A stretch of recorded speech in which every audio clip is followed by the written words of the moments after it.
and good evening, everybody. Oh, I just noticed, man. Really, I didn't put the camera properly. It is what it is. Good evening and welcome, Laksambi. Hello, that's it, and welcome. I did want to open up the screen so we can take a look together at the pick and ban phase. They are starting to do it. COC is gonna be right, and we do have FTLV on the left side. Looks like they are going through the ban phase for the maps here, and they did take out tilted access first. I do want to say hello to chat over here. Afifi, bonsoir, monsieur, bienvenue. Also, Exiki, good evening, sir, and welcome. I did notice Dario Dingo, good enough on my head, and welcome, welcome. Also, Eco Supreme, good evening, sir. Linda, hello there, ma'am, and welcome. And I did see, hello, sir, did pick up again the first promotion. Thank you so much, sir, and welcome. Good evening, good evening. Space Vicky, also good evening, sir. Hopefully, FDLV will get some city state kills this game. Well, hopefully, they're gonna have some next to them, right? Yesterday, they didn't really have that opportunity over there. We did see a lot of them being picked up by their opponents. Unlucky. Well, I guess unlucky got lucky. This is what it is. COC is gonna go for East versus West as a ban, and I do wanna say hello also to YouTube over there. Good evening, sirs, and welcome. Just give me a second so I can. Oh, yeah, the camera. I wanted to. Camera. There we go. Beep, boop, bop. Here we go. Okay, so waiting for them to pick the bands here for the maps. They still have Seven Seas, Primordial, Rich Islands, and Pangea Classic with lakes for the options here, and they just took out one of the land maps, Pangea Classic Ridges. So we do have 1, 2, 3 navals. Well, I guess Seven Seas is kind of a hybrid, right? Damn, the RNG of the game, yeah. Kick W. It happens, man. It happens. But that's one of the things actually that a lot of the players do like, though. Like, especially when you play so many games, right? You do like a little bit of RNG over there to test your skills. Rich Islands is also going to be banned. Okay, so we got Seven Seas, Primordial Lakes. Primordial got taken out. It's going to be puddles versus big puddles. What do you think? Puddles or big puddles? Which one is it? The 7 puddles, the 7 big puddles, or the little tiny puddles from the lakes map? Oh, they're thinking about it. I gotta say, Lakes is gonna be quite an aggressive map over there. Would love to see it, man. All of those highways getting the ponies going against each other. Whew. Wargaming coming up? Yeah, seems so.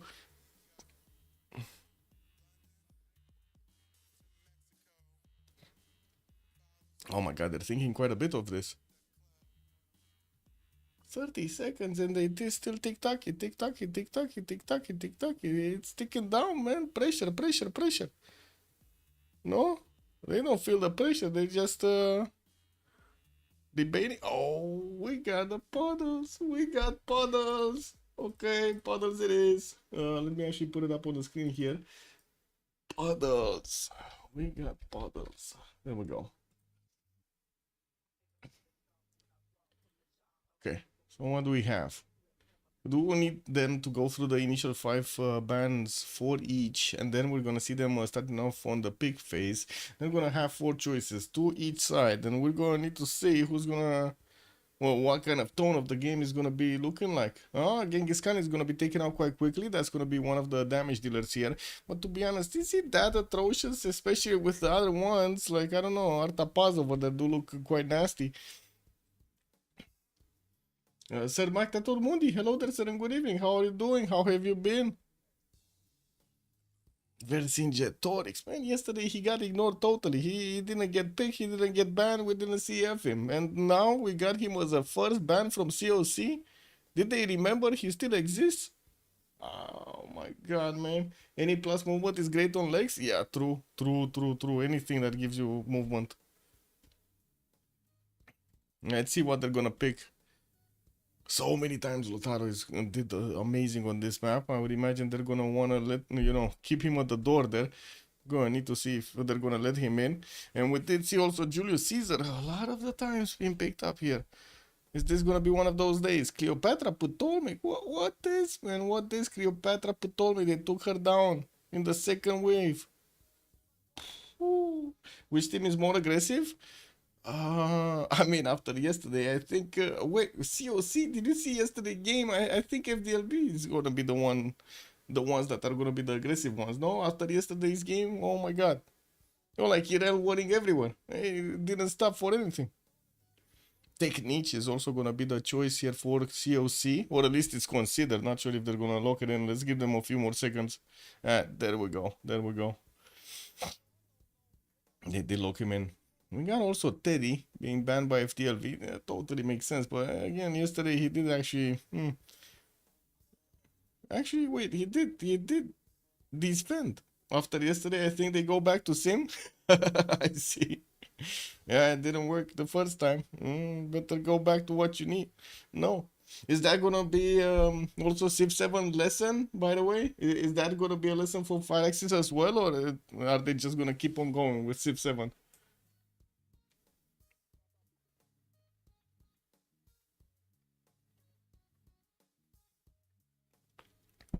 What do you guys think? Is the game fixed?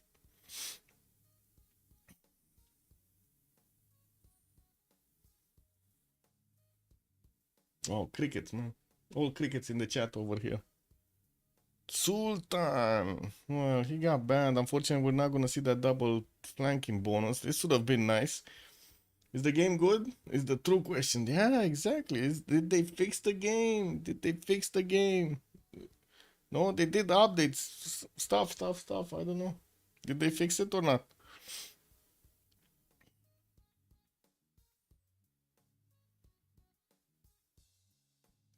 Yeah, Onyx, good evening, sir. Yeah, no more flanking bonus, man. Boo. Boo. Boo. You see, for Colossal Order who lost City Skylines? I saw a bit of news of that. Yes, I didn't read through it, but I did see they're still making updates. I was watching their Steam profile over there, so I don't know who's working over there, but somebody's working. I don't know. It just keeps on going, no? They banned the other, what? The other Arabia? So nobody wants the 400 science turn 70 or something? Really? Okay. Yeah, makes sense. Both of them, man. They got Vizier and they got Sultan. They got him bad. And Basil, the taxi street holder here, is not going to be allowed in. Is that going to be also a way for Theodora to be taken out?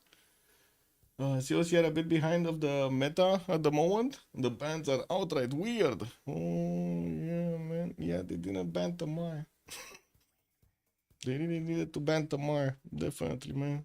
I don't know. She's just allowed in everywhere. And wait a second. This is one of those maps when Olympias is amazing, no? The new Macedon. Oh my god, can you imagine if they pick two Macedons? What if they pick two? What if they pick both? Imagine Alexander and Olympias in the same team. Ooh, did we see that kind of a game? I don't think we've ever seen that kind of game, no? With both of them. Side by side.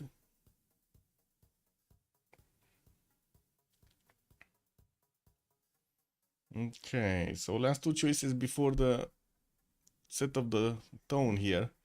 We're gonna need to see what they're gonna go for. They take out Olympias, man. I jinxed it. They took her down. I should have whispered, you know? Shouldn't been that loud.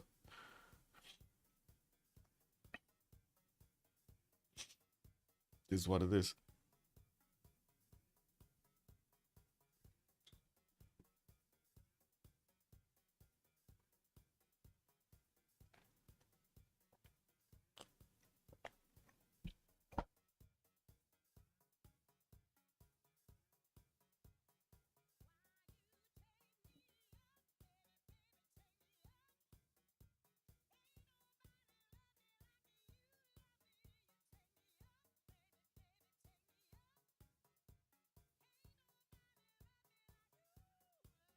Spain, Philip. Well, kind of makes sense that he's getting banned here, but over others? I don't know, man. They're letting Lotaro. They're letting him in.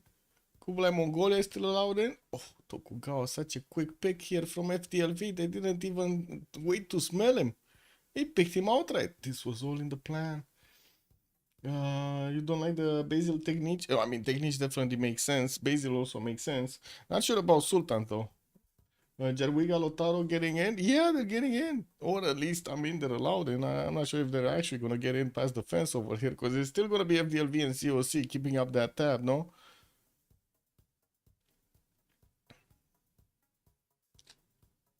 They need to choose. What are they gonna choose? Also Montezuma, man. Montezuma. We haven't seen Montezuma in such a long time. I guess there are others that are just taking up the spotlight over here. This is what it is. The spotlight, man.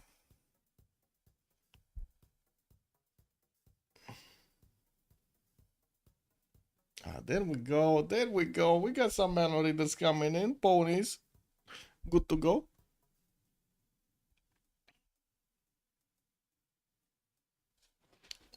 Wait a second. Oh.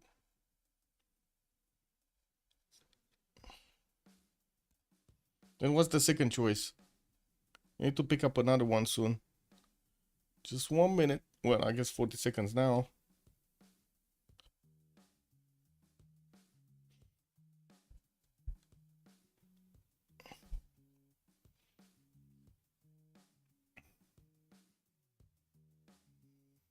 That's for strength. Lotaro. She's playing. Wait, she's playing? She's actually playing? Yeah, she's playing. Oh, we got Cupcake, we got Flores and Corny on the side of COC with, of course, Synth. And then Freritos are going to come along with Pompey, Sprig, Lithoxa, and Tirits today. Okay. And Cici.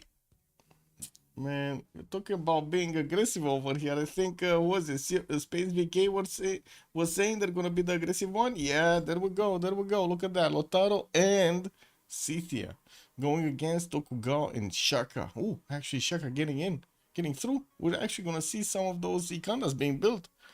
He got banned so many times in the first wave. He didn't get through it at all, almost.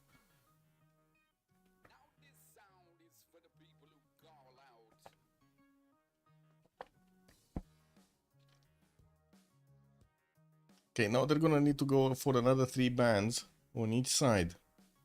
We're waiting for them, giving them the time they need here. It's 1 minute, 1 minute per choice, but usually they do get it faster than this. They do come in with a bit of a plan here. I guess this time they're gonna wing it.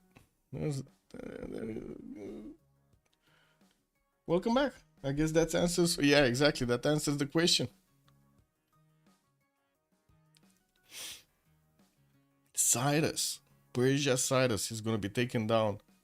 To be honest, we haven't really seen him in the game nor being banned here. I guess, you know, it kind of deserves a ban. Mouse Sports won game 5 against Team Spirit. Well, in what competition? With a stand-in? Oh, that doesn't say, that says a lot about Team Spirit, actually. Oh my god. Mouse Sports. Wasn't that, I think that was a German team, no? If I remember correctly. And Eidersha is also going to be taken out by COC. And I do see Ludwig this time. Did I say his name right? Because I always do confuse these guys. Okay, yeah, Ludwig. Ludwig the second over here is going to be taken down.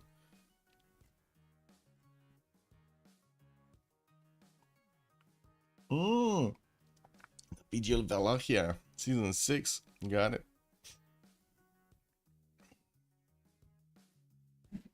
Indonesia also going to be taken down. Well, I guess we're not going to see that much of Indonesia in the next part of this tournament, since unless it actually suffers a change or something. Because oh my god, man, every time she gets in, she does so well. So peak.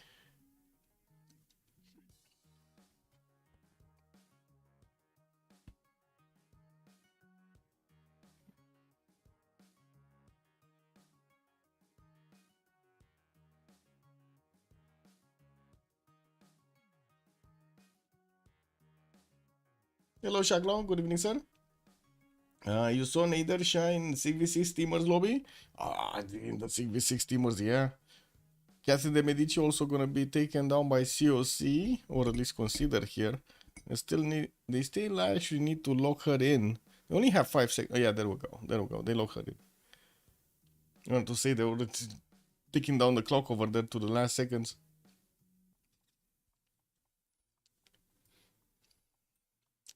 Did they get through the lobby? Oh, we still need to wait for them to actually get in the lobby. And let's see what the last question mark is gonna be looking like here. We got a bomber playing Nader. Ooh. That sounds like a nice submarine. And Babylon is gonna be picked up as a ban. So let's see what are they gonna pick as civilizations in the game here. They still have so many good choices, so you know it's not something to worry about. We do need to see how they're gonna get the goal for these damage dealers. We'd seen yesterday how much it mattered that they didn't actually have gold for their upgrades at all. Egyptian Cleopatra, the original. Mm, okay, well let's see those eyebrows come in. Let's go. Yeah, Miss Gold. Yeah. Let's see if she's actually gonna get through. Also, Lakes, I see COCC having a strong advantage. Lotaro and Tomaris. I mean, both of them are pony civs. But we do have an impy holder here, so I don't know. He's gonna hold the spear. He might be the one breaking the rules. And we got Coupe also on FDLV side being chosen. They do need to reveal their full roster before COC is gonna pick their fourth. So let's see what are they gonna go for. You also need someone to trade to her? Yeah, that's true. That's true. She's out all alone somewhere. I'm pretty sure they're gonna remap. Oh my god, yesterday's Chris spawn. 4 tiles of a river or something. Classic map working against Egypt. Yeah, exactly. Let's see. I mean, we could put up a prediction instead of the map one. Do you think Egyptian Cleopatra is going to have the opportunity to get one of those amazing cities with the Temenangi, Liang, and everything? You know, the exact thing that Uzetian didn't get yesterday? That was kind of weird. I gotta say, man, that was kind of weird. And Gorgo, more spear holders over here. So we got the hoplites on her side. I'm gonna need to see if COC is gonna come out with something else. I don't think it's a problem, to be honest. I mean, you can play with Scythia with swordsmen just as well as with horses. You still have the Sakas that are shooting from afar. Coupe on lakes, yeah, it works. If it works, it works. We have them coming in. Oh, I see Synth is trying to get in. Connie got in. Nah, they're still out and about. Okay, what's the fourth choice from COC? Fourth and last one. Where's the gold on FTLV? They're gonna wing it again. Oh my god, is this so? I guess it's gonna be harbor opening from Coupe. I'm curious about Gorgo though. Should be commercials on Gorgo, but it wouldn't be, you know, unheard of that she's gonna go a different route. Was that actually Canada being picked up? Whoa, whoa, whoa, whoa, whoa, whoa, whoa! Canada, WTF, man? They actually did pick up Canada. Look at that. Courtney's saying in the chat, Canada. Well, I guess we know how the gold is gonna be looking like. That's also quite a bit of gold coming through. If he does manage to actually get those deers going. Yeah, that's weird, no? COC have enough money? The money, man.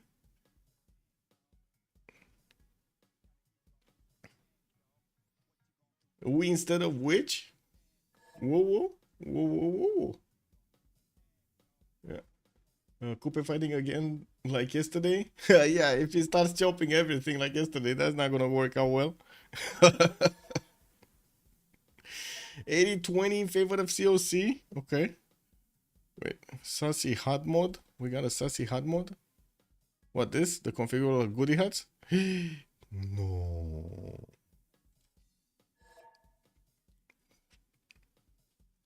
What's the sassy hot mode doing? I guess we're gonna have a query lobby here, so no hot mode.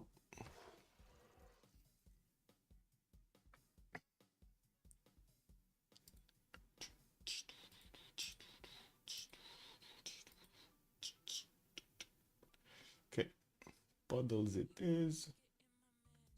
Bum bum bum. Bum bum bum bum.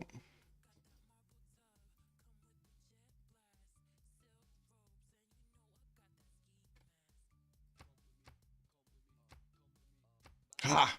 Got my slot back. It's quick. Before everybody else moved. Meow.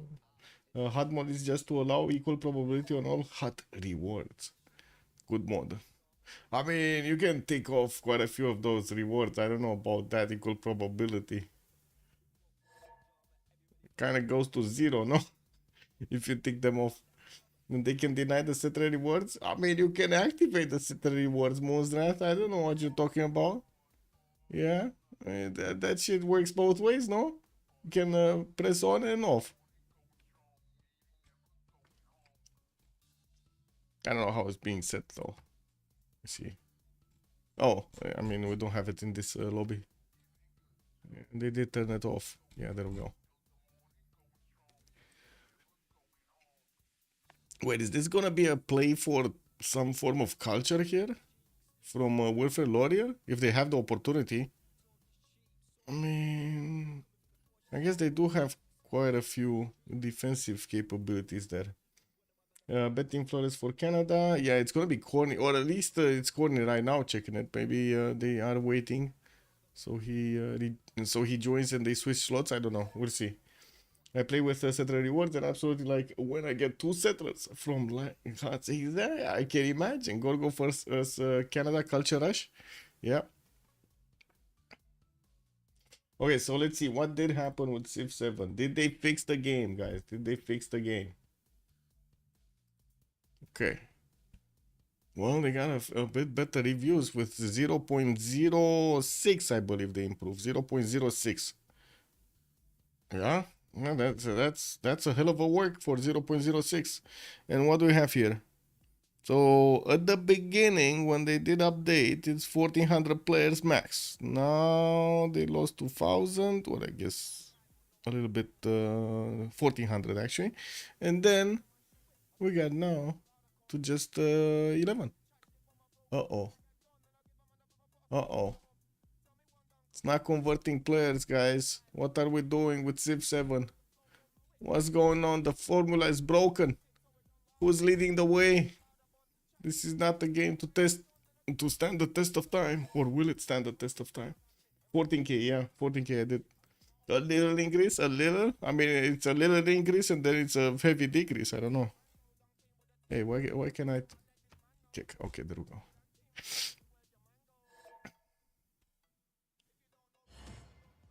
Bam. Oh my god, Sprig is gonna pick magenta, bro. Oh no. Sprig, are you sure you want to play with that color? This is like deadly to the eyes. Synth is on Cleopatra. Yeah, I don't know what's going on over there. She definitely likes Lotaro much more than Cleopatra, but I guess she wants to be the gold generator. I don't know. She changed. She changed, Linda. She changed in front of our eyes here. Who's top slot in the lobby? Yeah, exactly. My eyes, my eyes. Like that magenta color is gonna be painful to look at.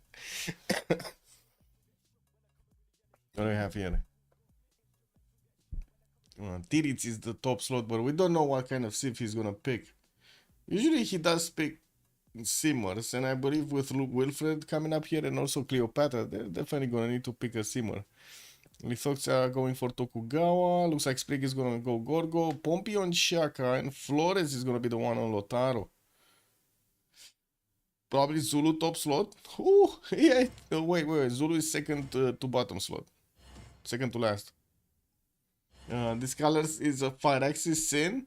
I mean, they sinned a lot, man, with Civ 7. They sinned a lot. I don't know. I don't know if they can out-sin themselves with what they did with Civ 7. Justice, guten Abend, my hair. Hello there, sir. Corny on Canada, that's new. Yeah, they cooking, man. So, like, look at this. Corny on Wilfred Laurier, he's like the pacifist. And then we do have Synth on Cleopatra Egyptian, the gold generator. The world has turned around, man. They don't care about slots, yeah. Coupe top slot, are we contesting wonders? Check. Yeah, Coupe looks like. I mean, Tidit's Coupe is kind of mean though. Well, except if he starts chopping stuff so he can, attack his opponent over there. That doesn't go well. Hellbay, good evening, sir. It's lakes. It's lakes.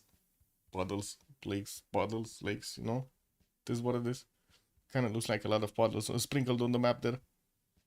We go left, we go left, yeah.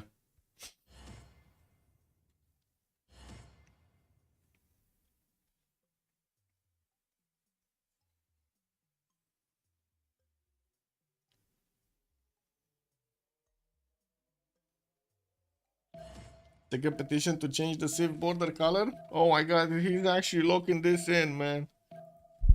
That color. I wrote it before. Before, man. I complained, guys. I complained. I officially complained.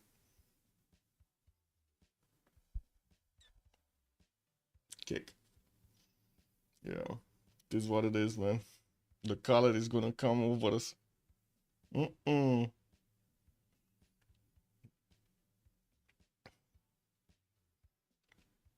I mean, you say that, but when it's all over the screen over there. Yeah, I guess we'll see.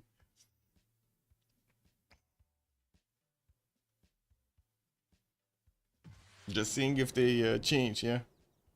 Okay, so you said we go left, so that's gonna be Flores. We need to take a look at Flores. Where's the big guy? Ooh, I see a Canada. I see a Synth. He's next to. Okay. We got Shaka here. We got Tokugawa here.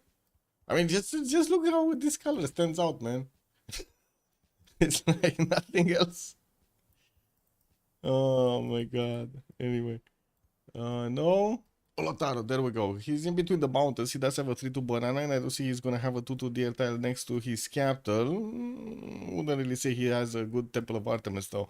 I guess if he places it here, he's gonna get some bonuses for the other city. That's quite a few patches. Anyway, we do see also he's gonna have some mountains. Unfortunately, not very good appeal, so he can place his Shemamus down. That's gonna be nasty, but I guess it is what it is. I'm actually curious if he's gonna settle in place or he's gonna go for the horse style. He definitely doesn't know about the horse style, so he needs to predict it, and he did go for the horse style. Oh well, it is what it is. Okay, does he have opponent? This is the important thing. Yeah, that's an ally with Rocket Dead. Cynthia is also gonna be an ally. And we got Coupe. We got Tiris Northwest, but Coupe can definitely stay behind this choke point. I don't think he's just gonna stay there because I'm pretty sure he's gonna settle at least that Banana City Southeast over here. And that is gonna expose him with one city to both Scythia and Blotaro. Not really ideal here. Not ideal. But what is this land on Pokrovka, man? This is not the puddles, I know.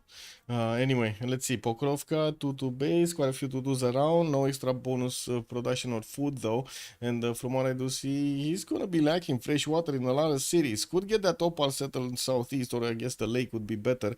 And we do have this river over here southwest that he could get some cities. I guess a lake here. Okay, so that's 1, 2, 3 cities with fresh water.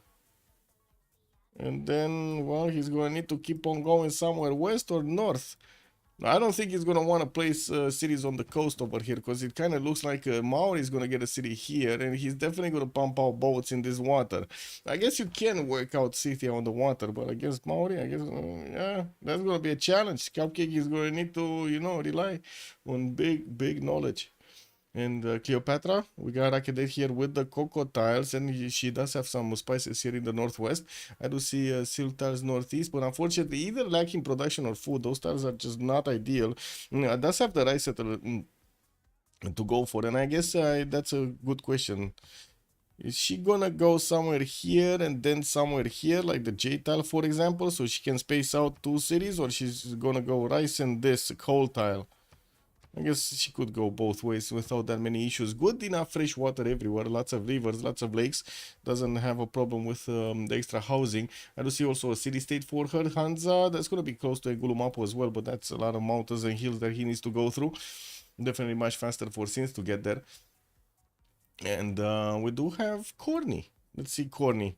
3-2 base, man. He does have 1, 2, 3, 4 deers in the capital, and he's getting his builder out in 4 turns. I do see he does also have quite a few cities with fresh water here.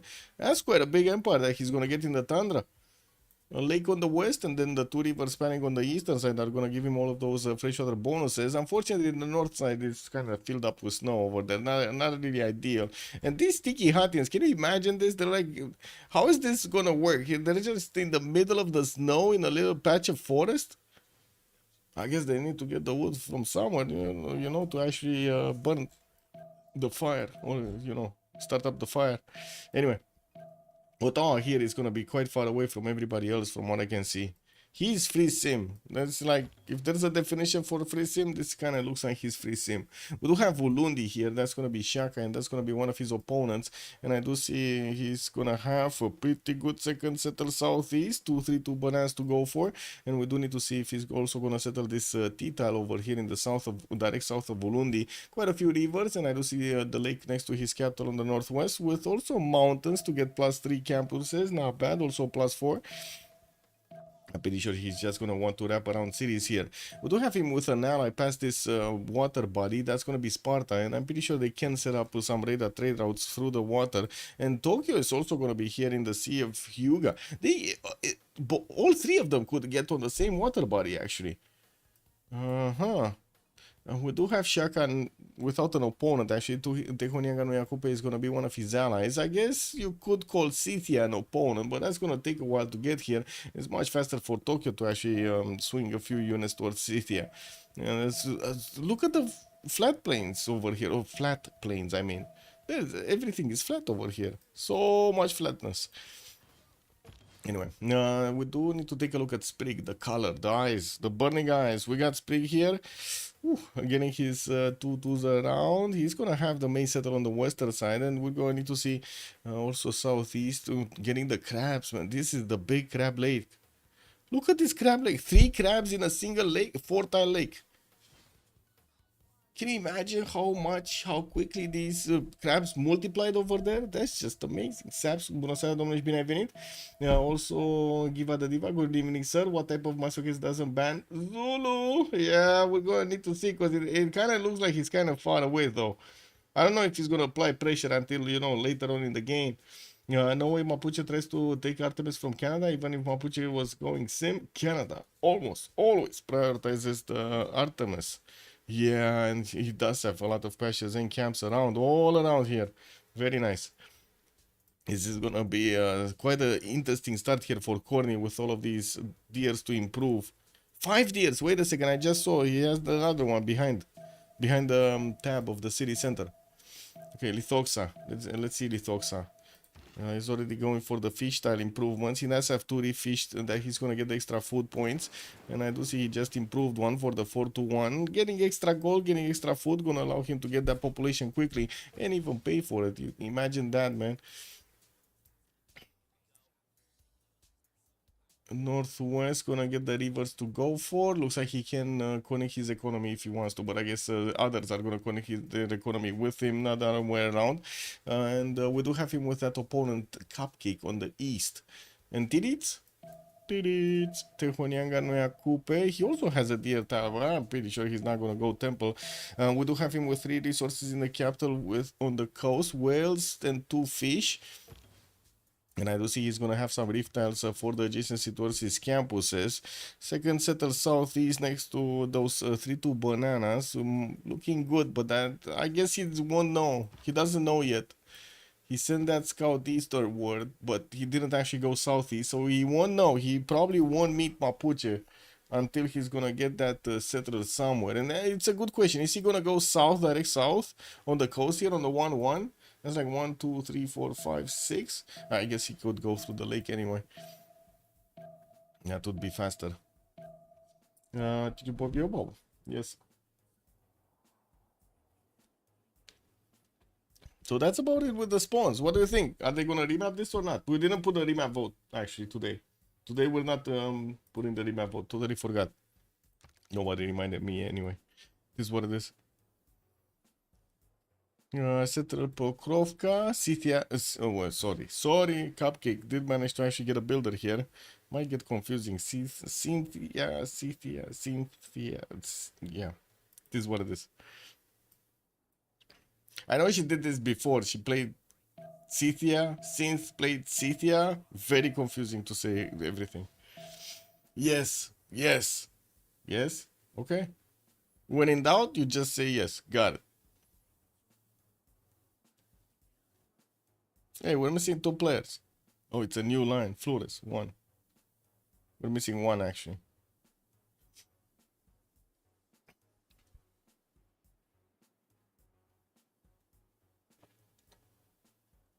Okay, they voting.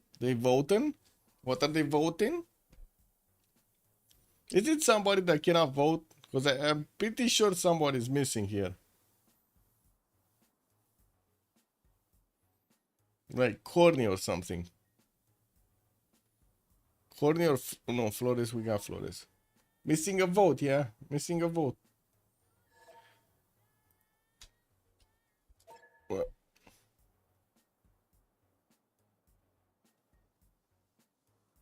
What? This is it. This is it. Yeah, we forgot the prediction, yeah. No more high rolling. Freritos remap? No, it looks like they're fine. They're just gonna freeze him with him. Okay, Pompey is gonna be fine with this. We do need to take a look from Lotaro though, again. And let's actually put up the prediction. Okay. Give me a second. Who will build the tower? And it's gonna be a choice between Canada.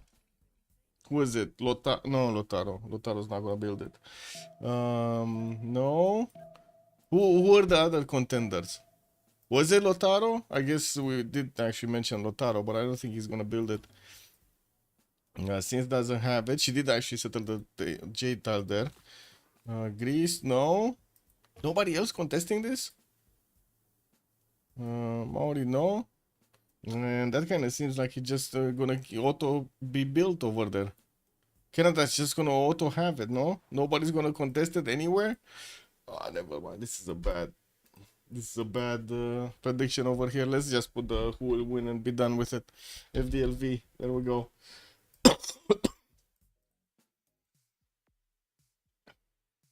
Yeah, I'm thinking Flores. I was thinking the same, but I mean, yeah. It is what it is. I have no idea why it took so long to come up with a result. Yeah, I don't know. Anyway, Mapuche here getting his settler towards the southwest. Looks like he's gonna need to move here to get that settled down. He's gonna want to put it on the horse tile over there on the 3-1. He does have another one next to it, and I do see also in the capital he did actually settle on a horse tile.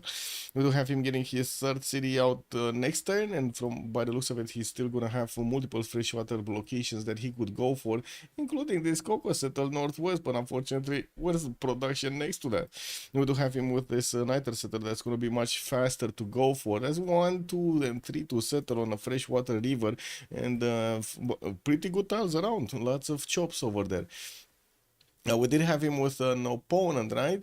Wait. Did he? Yeah, Coupe Northwest. That's gonna be his opponent, and it looks like indeed Maori is gonna go for this settle on the 1-1 in the south of Tehoniaga Noia Coupe, while Ingulumapu is also gonna have his iron tile in the second ring. Cupcake western side. Oh, he's getting a visit, surprise visit from Maori. Wait, is he in danger here? But Scythia really needs to move. Look at that warrior. He's shift entering in front of the other warrior, and Maori. He's not shift entering. He doesn't know. Wait, he didn't shift enter. Now he moved. Now he knows. Anyway, that's too late. And Shelton did settle, so you know, no more opportunity for Tiris to actually do something here. We do have also Scythia getting a farm on the right side by the looks of it, getting another settler out in 3 turns. We're going to need to see where he's going to go next. I would imagine it's going to be the lake southeast, but I guess, you know, what do I know? We do have him bringing back a builder also, a 3-charge builder from the city-state of Nalanda, which of course he did met, but he said, you know, that builder is much more valuable than whatever time I need to actually put an envoy into you. It is what it is, man. Don't expect to see Canada since fully released. Attraction, you're right. Good evening, sir. I don't know what happened there. Since we got Cleopatra here with... Oh, whoa, wait. Strategic resources. Horse tile and iron tile. Okay, both for the second ring, that's fine. Racket dead, getting 1 bananas with a cocoa tile. Unfortunately, lacking the second point of production on the cocos. And I do see Uno did get placed on a jade to get the extra culture. But, you know, 1 extra culture at the beginning is quite important. Connie got a relic? What? Oh my god, it's not enough that he's actually making faith. He got a relic, but that's kind of weird, right? Because he got the relic after he placed his God King card. Man, this is just inefficient right now. This would bug me the hell out. Can you imagine? This just turned his soul empire into inefficiency over here. Make Cleopatra great again. Flash New, good evening, sir. Wait, Cleopatra was always great. Have you seen those eyebrows? What do you mean? Canada space is kind of obscene. Connie can really cook here. Yeah, lots of good space over here. Yes, lots of good space, good territory, lots of fresh water in the tundra. Yeah, what is Pompey? We do have him with an horse style in the second city here, and it looks like he's also gonna have an iron in the first rings from Ottawa and also Halifax. Got his third city out and did manage to improve two of these deer tiles.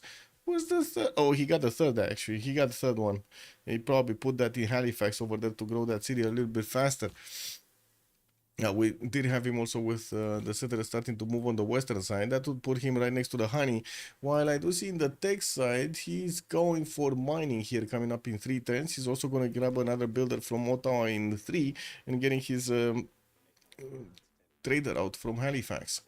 Pompey on Shaka. We do have him with an iron tile in the first ring, horse tile second, and I do see he did settle that T tile in the south of Wulundi. While we do still have him with a banana settle southeast, that's gonna take a while to get there. The settler coming up in trader coming up in 5 here from Kwadukuza with another setter from Ulundi next turn. We're going to need to see what is he going to choose to go for. Definitely lots of cities to place around the mountains, and also the rivers on the western side are going to give him nice opportunities to get something going. Now we do also need to see how he's going to try to get some units out. There is Scythia to the southeast that he could actually get some attacks on. We'll see if he does manage to do it. Shouldn't this warrior jump into the water? Wait, he cannot jump into the water? Oh no, Celeste. Oh, man, what is she building, bro? This warrior needs to move GTFO out of there. He's gonna get slapped.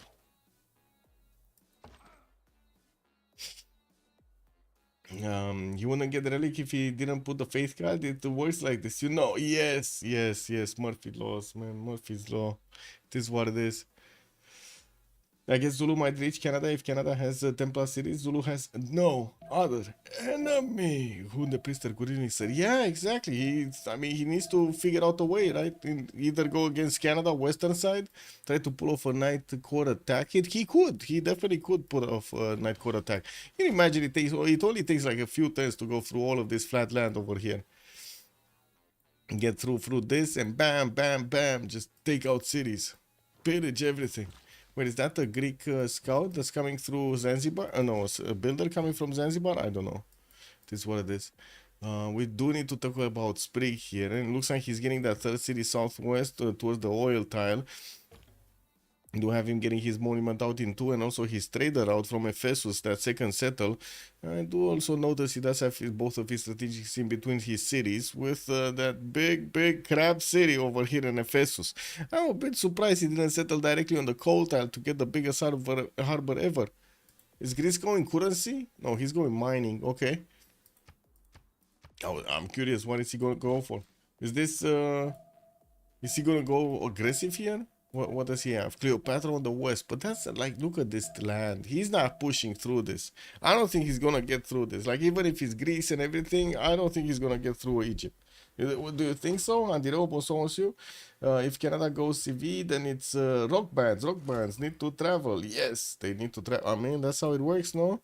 You put them on the travel bus and they party all night long. You don't do rock bands on Canada. It's just about the parks and the shopping malls. Don't forget about the shopping malls. I think Gorgo will kill Zanzibar and take the punches with Canada, not Zulu. Yeah, let's see how aggressive Gorgo is going to look like. It's definitely cooking something. We do have the talks also over here. Looks like he's going to be in between quite a few of his allies, but he's also going to have City as an opponent on the east. Did manage to place down 3 cities, Okayama and Kyoto, and from what I do notice in the tech side, we do have him going for currency net and not actually opening up his harbor technology, celestial navigation. We did have also Kyoto being placed next to one of these geothermals. Did he settle on another geothermal? No, that's a T-tile with an extra point of science on it. Interesting. Well, he has more geothermals, but unfortunately they're not coupled together. And I do see he did improve those 2 fish tiles in the capital. City Patreon got us as a pantheon and going for the 4th city really quickly here. It does have a builder with 1 charge that at the moment is kind of confused what to do with it. I'm pretty sure he's just waiting for the, enough gold to actually buy out the J tile. But to be honest, I mean, no strategic resources, no horse tile, no iron, no nothing here on Sprig. We do have him getting that trader out from Okayama, and he does need to connect to Tokyo. I mean, the Thoxa, not Sprig. Well, yeah, I think we're gonna get yeah, that seems possible as well. Canada might not be as free first thought. We'll see. We'll see if he can manage to plug the chokes over here. There are a few chokes, right? 1, 2, 3, 4. 4 tiles. He needs to block 4 tiles and he's fine. Also could get a nice city over here on the ship tile and put Victor in it. Boom! Everything is gonna get an extra +3. Boom! Double shots. Get an incamon down. Pew pew. You just get locked in, no? And where is Tirits? What is he doing? Still no Pantheon here. We do have him improving his well tile. He did get Wakera Warewa actually to the northeast over there on the river. And I do see he's going to improve another crab tile next to it. And that would give him a bit of a splash over there. Oh, did you see Alexis Kremp? Totally nullify Zeus? Statue of Zeus? Man, he did it. Did you see that? Did everybody see that? Or did you not see that? Amazing. Oh my god. Wait. Let me show you. Where was it? Le Beau clips here. Look. It's amazing, man. So, you see there's a statue of Zeus over there underneath Pikeman? Well, in camo finished.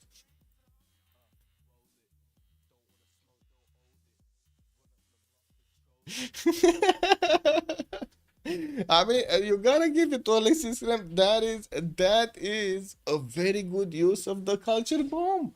He did even convert his opponent. No, it was unfinished. No, it was finished. It just boom. It just disappeared. Bam. No more. No more.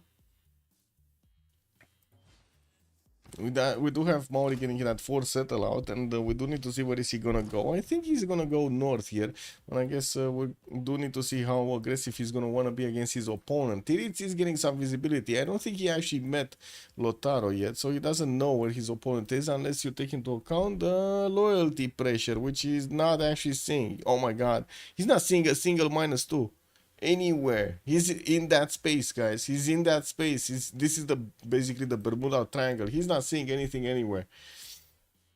Well, can I go Earth Goddess, Hunt Goddess, Monument to the God Goddess, Rat Goddess? I don't know. Alien Goddess? Ooh. Are you certain it was finished? Usually Districtor Wonders cannot be bombed like this. I mean, it was finished. That's how it looks like.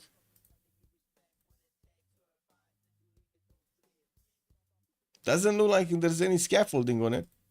You see? There's no scaffolding. Wait, can I zoom in? No, doesn't let me zoom in. I guess I can do this though. Let's see this.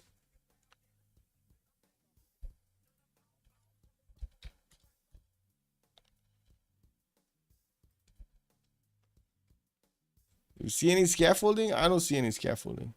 I see a few pikes over here. No, it wasn't. You can see it's one turn in the Moksha City. Oh, wait a second. Wait. You might be onto something. But I mean, it finished, no? It finished same turn. I guess wait, this was all about. Oh my god. Was this actually lobby ordered? Is this actually happen lobby ordered? I'll make this wonder disappear. Yeah, it looks like Alexis had the slot order over here. Amazing. Amazing. Yeah, I mean, he did it.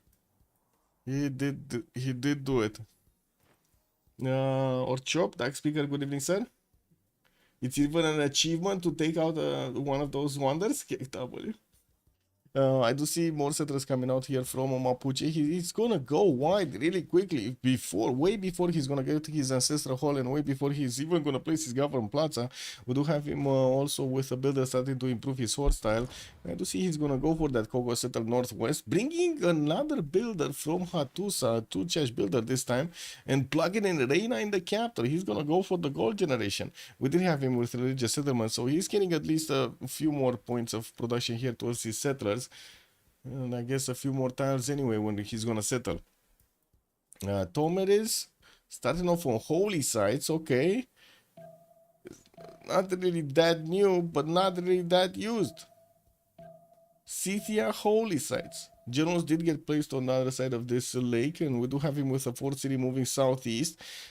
There is a scout from Japan that is trying to do something here, but I don't think he's actually going to manage to do anything. There is a Scythian unit here ready to pounce at any moment, and I do see Scythia is bringing the settler with him quickly. We do have the holy sites slowly finishing, and we're going to need to come back and see what kind of religion is he going to pick. The Celestial navigation finished on Maori, and we do have him placing down his harbors, where I do see Tokugawa already started off on his commercials. We do have only Marcus Licinius Crassus as the first merchant, so he's gonna need to wait until he's gonna get the extra trade routes. Great Kurgan between the three ships. Oh, here. Yeah, on the 1-3. Yes. I mean, that rice tile is sitting on a big Kurgan spot as well. Does he have more? I guess this one is gonna be a big Kurgan also. Yeah. Anyway. And another one? Bro. They're just farming builders. These city states, that's what they have become. That's the only thing that they're good at right now. Just farming builders everywhere. You just take them, bring them back, make them work, and then send them on their merry way. It is what it is. Oh, man. Anyway. Kind of unfortunate. Ikanda's being placed down by Zulu. We do have... Uh-oh. Dun dun dun. Ta-da. Dun dun dun dun dun dun dun dun dun dun. This settler should see that happening, no? He saw the scout moving. Wait a second. Yeah, he sees the scout. There's no way Pomp is going into that scout. And we do have the Ikanda finishing from Ulundi, so that's gonna zone of control this. Oh well, it is what it is. And we do have Ulundi also getting a monument out and getting that builder from Kwadukuza. Change direction for the settler, put it in the south. I don't know exactly. I guess he was going here, right? Somewhere next to the salt mines. Doesn't look like that land was very good, but to be honest, look at how much time it would have taken him to get here. 1, 2, 3, 4, 5, 6, and 7 to settle. To be honest, not that bad. To settle on the 1, 2 over there still looks good. Then wait a second, we got another relic. Both teams do have a relic. Tiris just got another one. And Cordy is already on 21 faith. Did he go Earth Goddess? Wait a second. Temple of Artemis coming up in 6. Moksha getting through there in 3. And we do have him with the Goddess of the Hunt as a Pantheon. Chose reliquaries with pilgrimage as his religion. Getting the triple faith yield over there from the relic. Not bad at all. To be honest, we do have him with like what, 2 holy sites? Yeah, we do have him only with 2 holy sites here. Still needs to get a few builders to improve stuff, but now he's fine. He's already on 21 faith at least, 10-25. He's gonna bank up on a lot of faith before we're actually gonna see the new age, the new era. Another relic, yeah, but on the other team this time. It was Sprig that found it, not COC. Tokugawa getting his commercials down. I do see also the same thing happening here in Sprig's territory. He's gonna open up commercials and he's gonna go with another settler towards the south. Looks like that Niter tile or next to the Niter tile somewhere, because he cannot place it so quickly, so close to Ephesus. Zanzibar is still getting pillaged over here. The Greek warrior just doesn't care about anything. He's just standing over there. Come on, Zanzibar. Come on, Zanzibar. I know you can do it. Pump out another builder. I will take him home with me. I will take care of it. It's fine. And Zanzibar is like, nope, nope. I know what you do, man. I know what you do with my builders. No, don't do it. I'm not gonna let you. Okay, let's see what's happening here. Since getting God of War and Plunder, also placing down her commercials, she's gonna start making quite a few points over here in the merchant screen. Only got those extra ones working on for her, and by the looks of it, we do have her starting off with a few builders to improve stuff, going for the plantations here. Okay, quickly getting those amenities to make her people happy. She did place also the commercials in such a way that in the middle she could place a government plaza, and boom, all of these commercials are gonna look amazing when it comes to their adjacency. Yeah, is he pilgrimage? Yeah, he went pilgrimage. Someone that grants you relics. Tundra Wonder, no? Oh my god, the one from Russia. God of the Sea being picked up by Maori. We do have 2 resources only improved. Wait, didn't he have a builder on the crab tile? How he did not improve the crab tile? He switched directions and got the honey tile instead? Honey crabs, honey crabs. That just sounds weird, man. I don't want to say that again. That sounds really weird. Can you imagine? Oh, Corny went reliquaries, missed that? Yeah, he went reliquaries. Yeah. City State, we don't have candy in the game, unfortunately. But we do have 4 of these science ones. Fez, Nalanda, Bologna, and Hattusa. And I do see Vilnius is going to be culture city-state. To Hong Kong with Brussels are going to provide some industry. And we do have Hansa, Samarkand with Zanzibar for the trade bonuses. Lahore with Preslav also going to provide some military bonuses here. Yeah, that one. This is St. Basil, that one. But one of them is the late one there. Yeah. And kind of both of them are kind of late. They cost a lot. City Patron Garrison Japan. We do have him getting that extra bonus towards his building districts. And I do see also open up with Magnus. Canada did go Moksha. Gorgo did go Magnus as well. And we do need him to actually get the bronze work if he actually wants these shops. Most of these shops are rainforest. Oh, wait a second. He only has a single forest. 1, 2, 3. I guess 3 forests. Never mind. It's 3 forests, man. That's a 3 forest empire. Wait, is this settle gonna go on the 2-1 base or is he gonna go incense? Which one is it? I don't think he's gonna settle on the stone. Okay. Oh, they're hunting down the Egyptian scout. Man, they saw the eyebrows and they're like, nope. Nope, we like small eyebrows. What is this with big eyebrows? No big eyebrows allowed in our empire. This is Sparta. Bam! How many relics? 2. And each team got 1, yeah. 2 relics got found. Each team got 1. Did we miss a Pantheon? Oh, Scythia didn't get 1. We got 1331.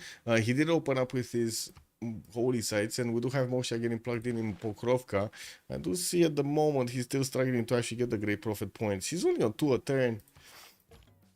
Yeah, 4th city coming out. Also more of these holy sites. Getting an encamp. Oh my god, this is gonna be like super expensive.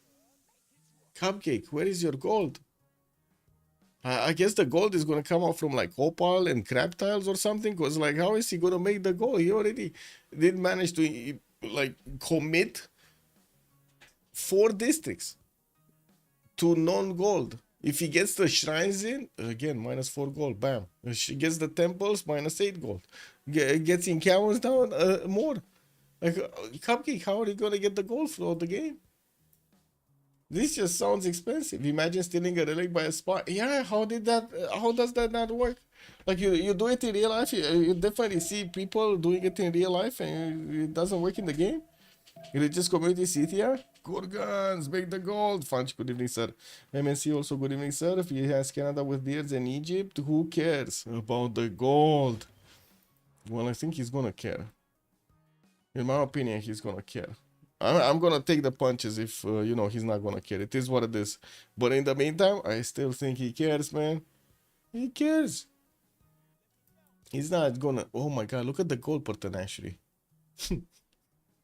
Flores on 21, we got Synth on 36, and Corn is gonna be 30 already. While on the other side, they're barely making like 18. Look at that. The TDC is on 17, Lithosa 14, Sprig on 11, and Pomp is on 2 gold a 10. Getting the campus down, and I do see he's starting improving his resources. He's going also on Archer. Wait. Oh, I see. I thought he lost a settler. Bam. He's gonna go for the cattle setter towards the south. Took a while, but I guess it was only like a 2-turn detour instead of going through this roadway. Well, he doesn't have the technology anyway, or the whatever it is, so he can cross with bridges. But he will take Tundra Wonder, so it will take 2 relics. Yes. Yeah, it's a Goddess of the Hunt, Canada.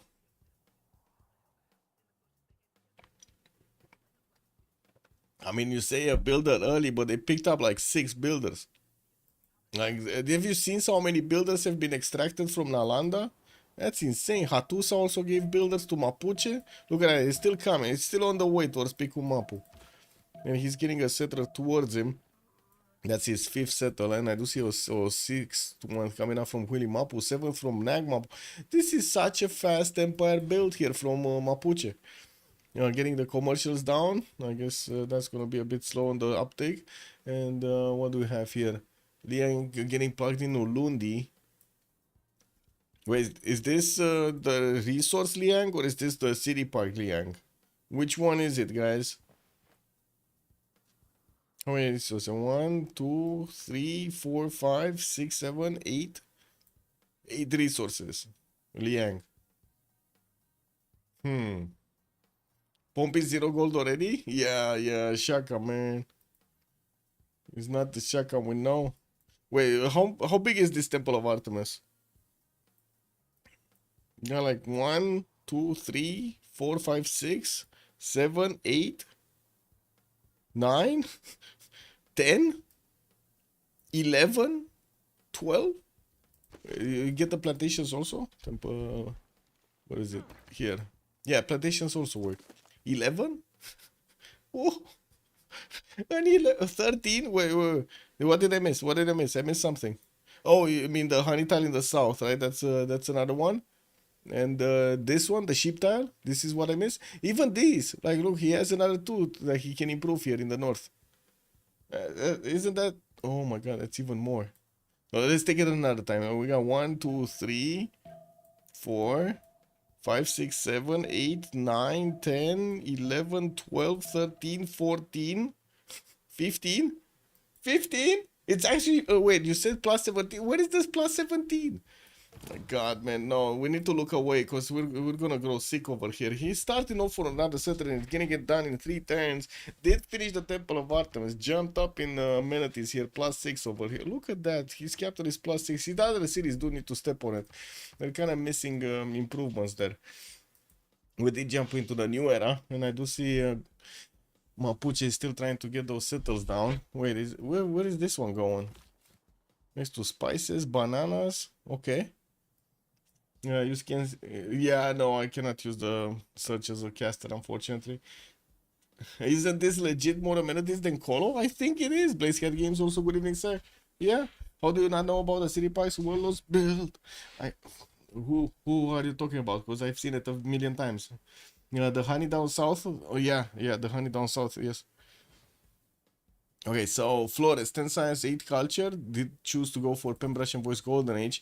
And I do see he got Arena first here for the gold generation. He's gonna get an extra 2 gold for the tiles that he didn't improve.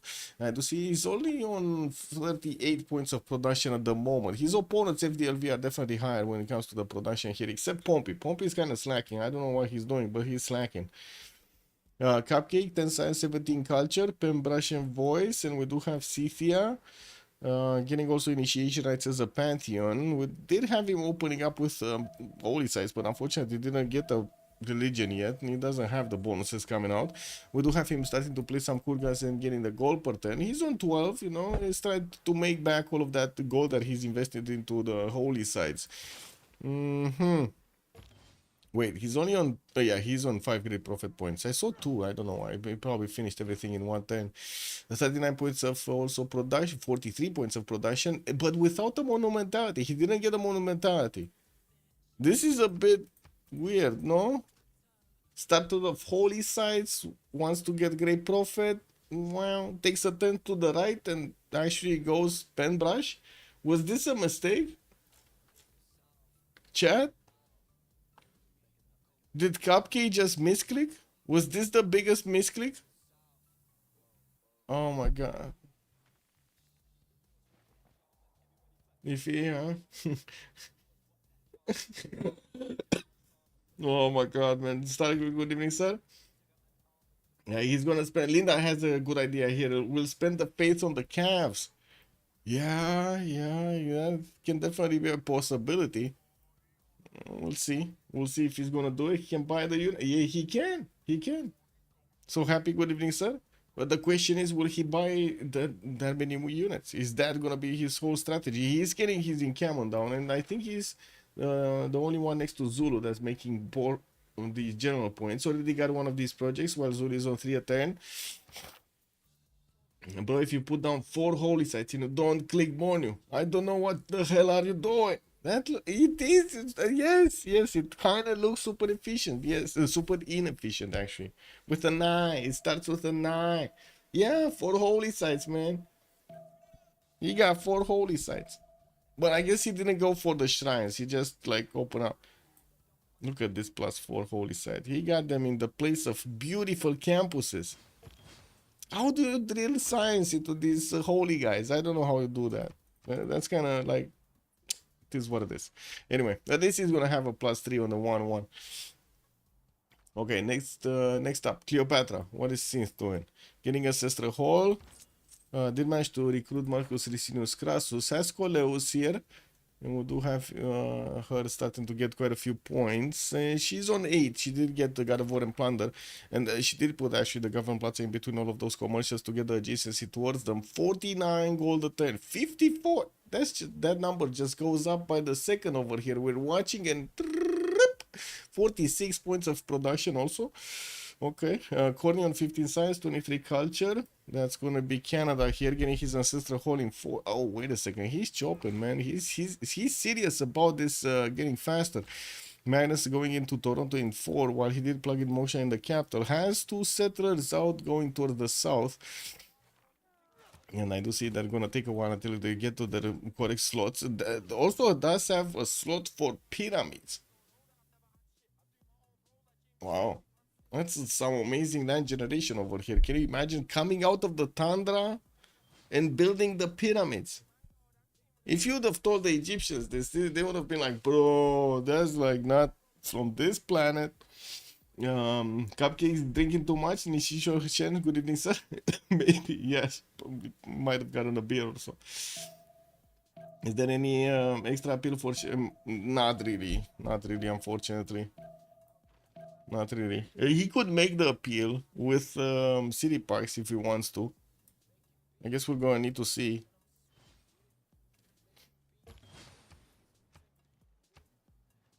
He does need to actually clear out some spaces for those. I guess this one is gonna be a good one, no? Anyway, it's super hard to push Maori before ballistics. If he tries to push Tokugawa after samurais, he'll need a very good trade. Scythia will have a hard time to find effectiveness. I think so. Well, maybe Cupcake knows something we don't know. He's going for that second encampment train, second general here in looks like Sansu is going to be on the list. He did manage to recruit Trum Track as the first one. And I'm pretty sure he does want to actually get something stronger as, you know, Burica, so he can build the roads. Just trying to find a reason for this Reina. Definitely have to ask. Yeah. They must be focusing on something for the gold. Like they all went for gold. Everybody else except Cupcake. This is gonna be an all-in on Cupcake, so he can field like a 2,000 military point army. Can you imagine that, Saka? 2,000 points in Sakas. That's just some unreal stuff over there. Pompey, 19 science, 24 culture, 4 cities strong, getting the 5th, 6th going. And I do see we do have him choosing God of Craftsman as a pantheon here, starting to get those resources improved so he can get the extra promotion points. He did manage to also get production points. Governor Liang with the extra food and production on these tiles, looking good right now. Actually, yeah, we do have some 4-2 tiles over there from the sheep. 3-3-1 salt mines do look very good. He still didn't get a specializing building of choice in the Government Plaza, though, unfortunately. And he did get the points, or at least is passively getting the points for the general here. Just 1 turn and he's going to recruit a general. We do have Sprig, also 14 science, 24 culture, 27 culture, I mean. Penbrush and Voice Golden Age, 58 points of production. What I do see Sprig is starting to get those plantations out. He's also finishing his commercials from his city centers.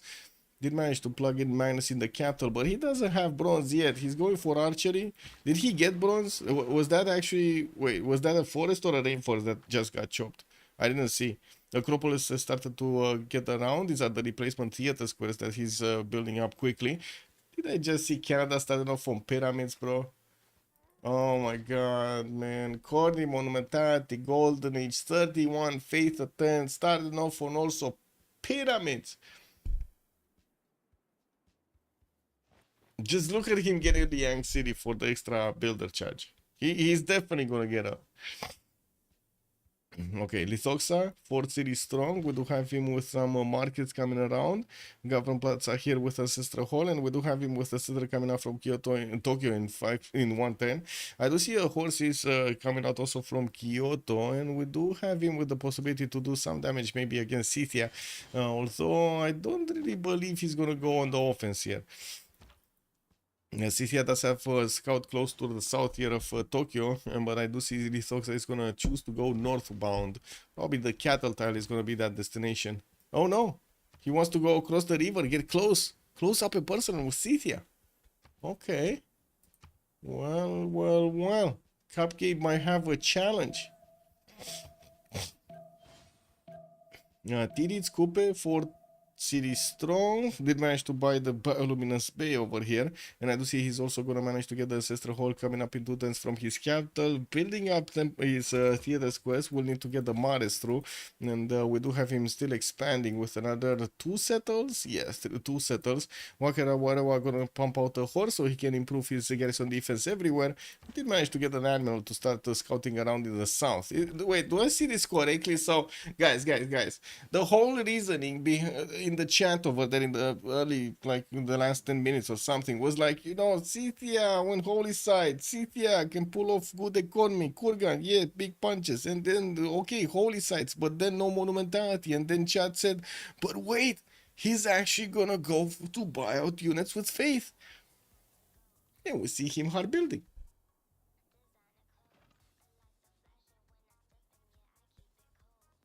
Je ne comprends pas. Je ne comprends pas. What is this? No? Wolostrom coming up next here from Pokrovka. And we do have him. Look at him just hard building horses, man. Cupcake gets 41 faith a turn. He just needs to spend like what, 60 a horse or something? Yeah, Tomlin should just slow down Tokugawa and Kupe by being annoying. Yeah. Wait, who? Islam? He went for Zen meditation lay ministry. He went for more faith a turn.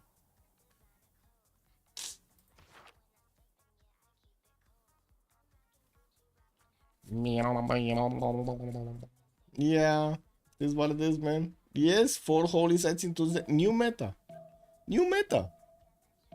We're seeing history and unfold itself right here. New meta. Meta is being born. I mean, look at this expansion from Mapuche. Have you seen this? 2, 4, 6, 7 cities from Mapuche already. And we do have him on 61 gold a turn. He makes the most out of the game here. Even over Synth, that's on 58. Synth did manage to... Oh, they're passing around the merchants and it looks like they locked him in. Oh no. Nobody's gonna pick one?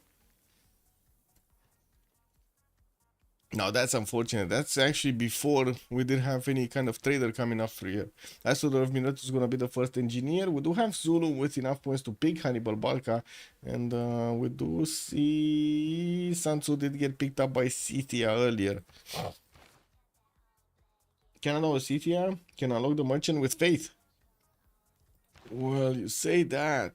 Wait a second. So is this the big brain move from Scythia? He wants to actually keep all of his faith so he can faith buy a merchant for somebody else instead of him?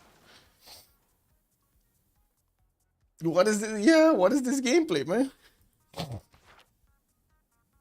Anyway, it looks like we do have Scythia going against Nalanda here, and I do have to say Maori is exposing his cities on the western side, going past the mountains, and Garawahia is only going to have a one-tile choke point on that banana tile, and I guess the banana is kind of a distraction anyway over there.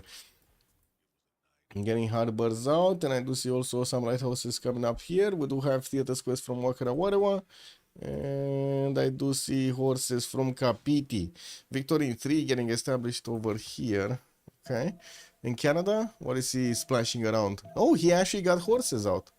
He's gonna hunt out the Maori scout that came to say hello. Well, I guess he didn't want that guy looking too close to his cities. Wait, did he just took out one of his cattle tiles so he can place a 2 adjacent theater square instead of a +4 adjacent theater square? Oh, and instead of improving that tile as a pasture to get an extra amenity? Yeah, he did, man. I think I understand now why Cupcake shit talks everybody in chat. The guy just lives in his own world. I mean, that's what we love about Civ. No, everybody can express themselves over here. You build an empire, no? Something you don't get to build actually in Civ 7. It just gets torn down 3 times a game. Owning horses for on Coupe just isn't wise at this point. He will have the toss soon. The toss? The Protoss? He will have the Protoss? Wait, did they make Protoss come through in this game? Is that like the Borgs? Only Cupcake gameplay fail fast because he let anyway. Just deliver. I mean, to be honest, I don't think he's gonna BRL here. My 2 cents on it. We just need to figure out what he's planning, because it looks like he has a plan. Don't get me wrong. Oh, the toss. Oh, I see. Okay. It's already 10:40. Nothing will happen. Yeah. Kind of looks like it. Still a bit more production, quite a few more production points on FDLV than we do have on the side of COC. And looking at looking at Tidits here, he did manage to get those horses to push back the Mapuche warrior. There is also an Egyptian scout that just pillaged his horse pasture here. Getting his Mares out, getting also Pingala building in Garuahia. Will get a nice campus spot next to that capital, and did manage to also get those extra production points coming out from his resources here, or I should say features. Engineering importance from Tidits, while I do see Lithoxa is already banking on feudalism. Actually, most of the players are getting their feudalism going. So many new horse archers and also horsemen are coming around here from Scythia. But I find it a bit weird that he's going Nalanda first instead of using this much flatter terrain to go against Japan. Before Japan gets his, encampment down and actually tries to get a general and actually gets bigger units. Because we do have Lithoxa here with 28 science and 37 culture, 62 points of production, getting another city on across the river towards his opponent. Well, I do see he did actually plug the choke. I really like this from Lithoxa. He plugged that choke way, way ahead of time to keep away Scythia from getting a city there. Or a unit through. We do have him with 1, 2, 3, 4, 5, 6, 7. 7 soon to be cities. Oh, Gorgo. Greece. Greece Gorgo. Getting his markets down. Oh, they did open up the merchants. And Egypt did pick up Ifad land. That's the only one that actually is giving them one extra trade out capacity. We do need to see Marco Polo and Zankian here when they're gonna be picked up. Settlers. Hanging gardens getting built in Thebes for the extra growth and also, well, I guess fertility. Not to mention the housing. While Canada, wasn't Canada building more cities here? Because I see he did finish up the pyramids, got those 3 builders, and oh my god, he's gonna have so many charges on these.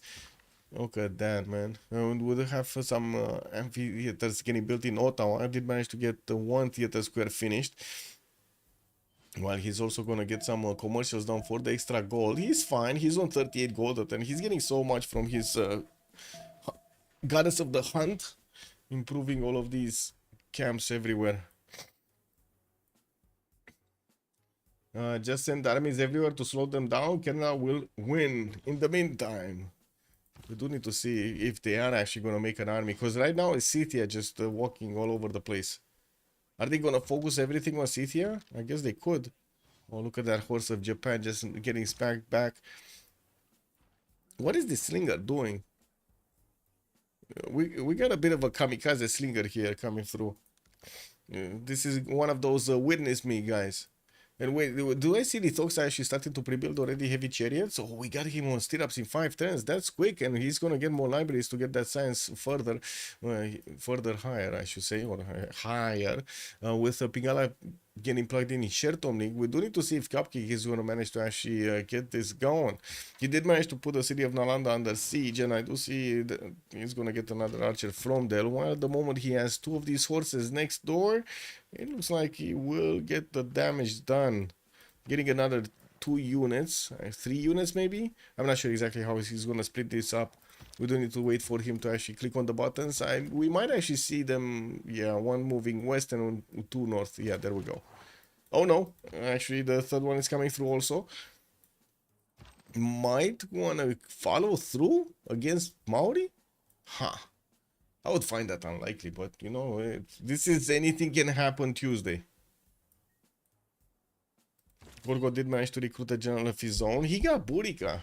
It looks like he's gonna take out Preslav here for an extra city center while he's bringing another city through. Might actually go for the 2-2 base here or on the river on the western side.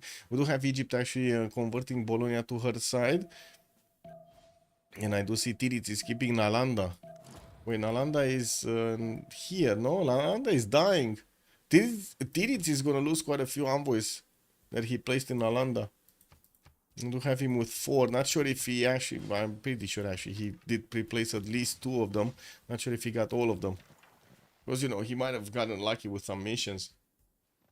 Yeah, the position is very victoriable. Yes, I agree. Canada's position is super good. We still have a bit of a problem, right? If we do go late game and Pompey does get his sim properly up, we might actually see him take down Canada just with tank armies. Preslav got defeated. We do have Greece succeeding in taking that over. Got us a festivals also as a pantheon for him. And I do see he is using Liang City Parks promotion here. Putting it in every one of its cities and trying to get the builders to build up those city parks. While we do have also Scythia starting to actually get a bit of pressure on Japan. Since we do have heavy chariots coming out here, I would imagine it's going to be very tough even with the Saka horse archers to actually trade the punches with knights so early. Drake, good evening, sir. Tuesday? Yeah, I mean, I know it's Sunday, but I guess Tuesday was just, it just rolled out the tongue better. I think this is the best case scenario for COC if you draft like this. Wait, what is this? Rithoxa. He paused. Wait, is this PP emergency? Or did they F up somewhere? Uh-oh. Uh-oh. Yeah, we got a DC, boys. And it's not a comic. It's not DC Comics. I agree with this, but I think the draft is already delusional that even in the best case scenario, this won't work. Well, this is why it is interesting to watch. Yeah, exactly. I mean, we're watching some experiments happen here. I don't know what you're saying. I like it. I like to see experiments happen. Might as well see them right now than see them in the finals, no? Or in the semifinals.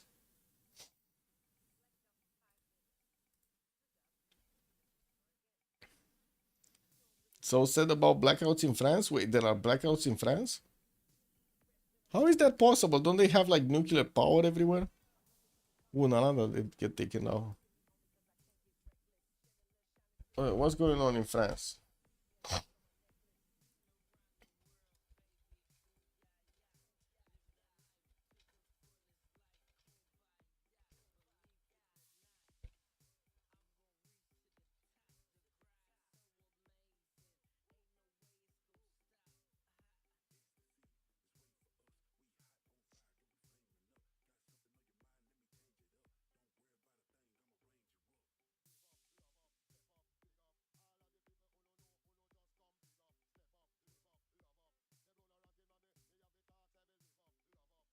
I'm the prophet.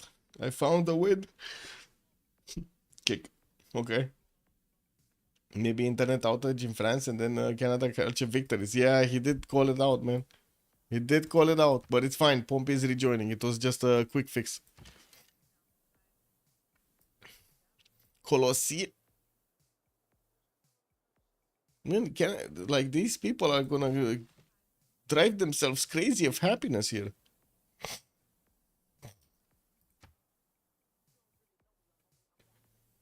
9 tenths for the Colosseum to finish in Toronto. I do see Montreal is gonna get Liang in 2 tenths. Halifax is gonna get the Pingala into here in Halifax.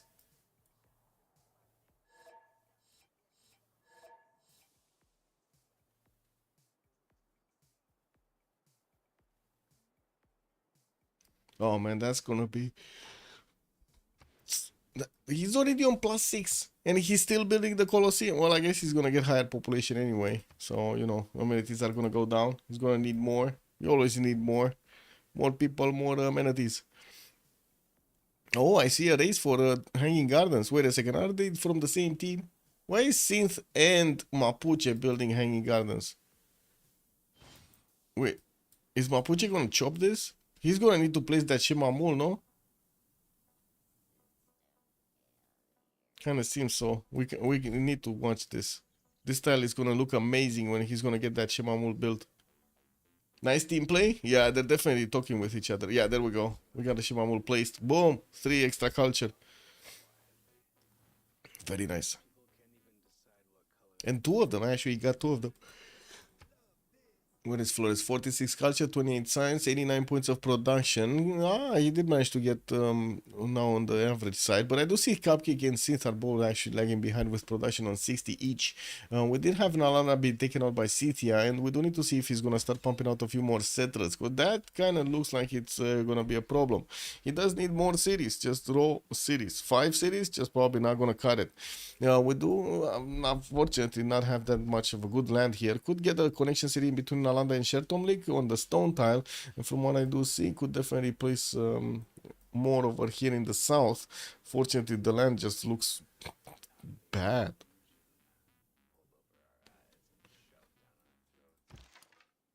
Okay, we got. Wait a second, is he switching? Was he pre-building heavy chariots, Lithoxa? Now he's switching to warriors? He wants to get the samurais out. How much faith does he have in the bank? He's on 115 in the bank, 44 a 10 here for Cupcake. He's definitely spending it on something. Did we get a third religion? No, doesn't look like. A few more builders with feudalism coming up from Synth, and I do see somebody did start picking up. No, they didn't. I was watching, maybe somebody picked up a scientist, but no, they're just not getting those campuses yet. Nobody's making engineer points. LCD is going to be the next year, and it looks like Zulu is going to have the points in 2 tenths to recruit it.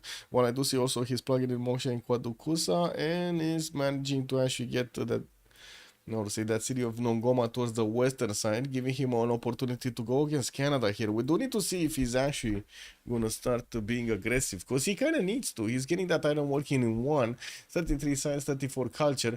I don't see Corny is only on 19 science and 37 culture, but he does have that, beautiful empire of his. Only 82 points of production with 40 faith a turn, building up the Colosseum from Toronto. Probably going to start chopping it quite soon. The mines are amazing on Canada. He does get an extra point of production there, and I do see he's getting that apprenticeship in 210, so that's gonna be a nice bump in his production number. Okay, all of these units of Nalanda, where are they gonna go? Is this gonna be the great invasion of the Shaka Empire? Or is this gonna be like, hey, you know what? Like, we got Nalanda, we're good now. Like, that's everything I wanted to do in this game. I'm just gonna chill, get an ice cream, and that's it, man. Get some popcorn. Well, I guess that doesn't work well. No, salt with ice cream might not actually work that well. Is anyone contesting the Colosseum? No, it's just Canada on it. He just wants to build it, and he's beginning it. The Hanging Gardens did get finished on Synth. Looks like she did actually use a chop. That kind of took it away from Mapuche here. Still, he's still making more settlers. And Gulu Mapu getting another settler in 3 turns. While I do see Magnus is getting plugged in Willy Mapu. Definitely needs to get an army of builders to start improving all of this territory up. I guess he does have good numbers here. 28 cents and 47 culture is not that bad at this point in time. Not to mention pretty good production number. Tirit is already on 123 production on just 6 cities. while he's starting to get those campuses down, he did build up his Mar account and started getting those extra culture and the faith points going. While I do see he's defending himself in the city of Vega, I think CTR realizes that he really cannot go through the defenses of Maori here. Like, this is impossible, no? Going through this one tile choke. Also rivers, mountains, blocking everything. He cannot even pillage the freaking harbor. I guess he could pillage the theater square, but that's not gonna give him that much. Extracting the culture. You guys still didn't answer me. How do you extract culture from theater squares? How do you do that? Who took Opange? What do you mean? Opange is here. Opango is here. It's Maori. Maori is a flat hard save to invade. Yes. I do see also he's getting Stonehenge here from his capital. So he does want a religion here. And we do have him still making some of those harbors so he can get the gold per turn going. Right now he's only on 43 gold a turn, while his opponents are like 57, 71, 83 on Flores. Like, this is amazing on Lotaro. That's so much gold per turn. Can they even do stuff with their gold per turn? Look at that. Look how much gold they're keeping in the bank because they cannot spend it. Kick double. Beating the crap out of the actors, of course. 1G, good evening, sir. Well, I mean, how do you extract culture from that? I don't know. Like, it's not like you squeeze them, shit comes out.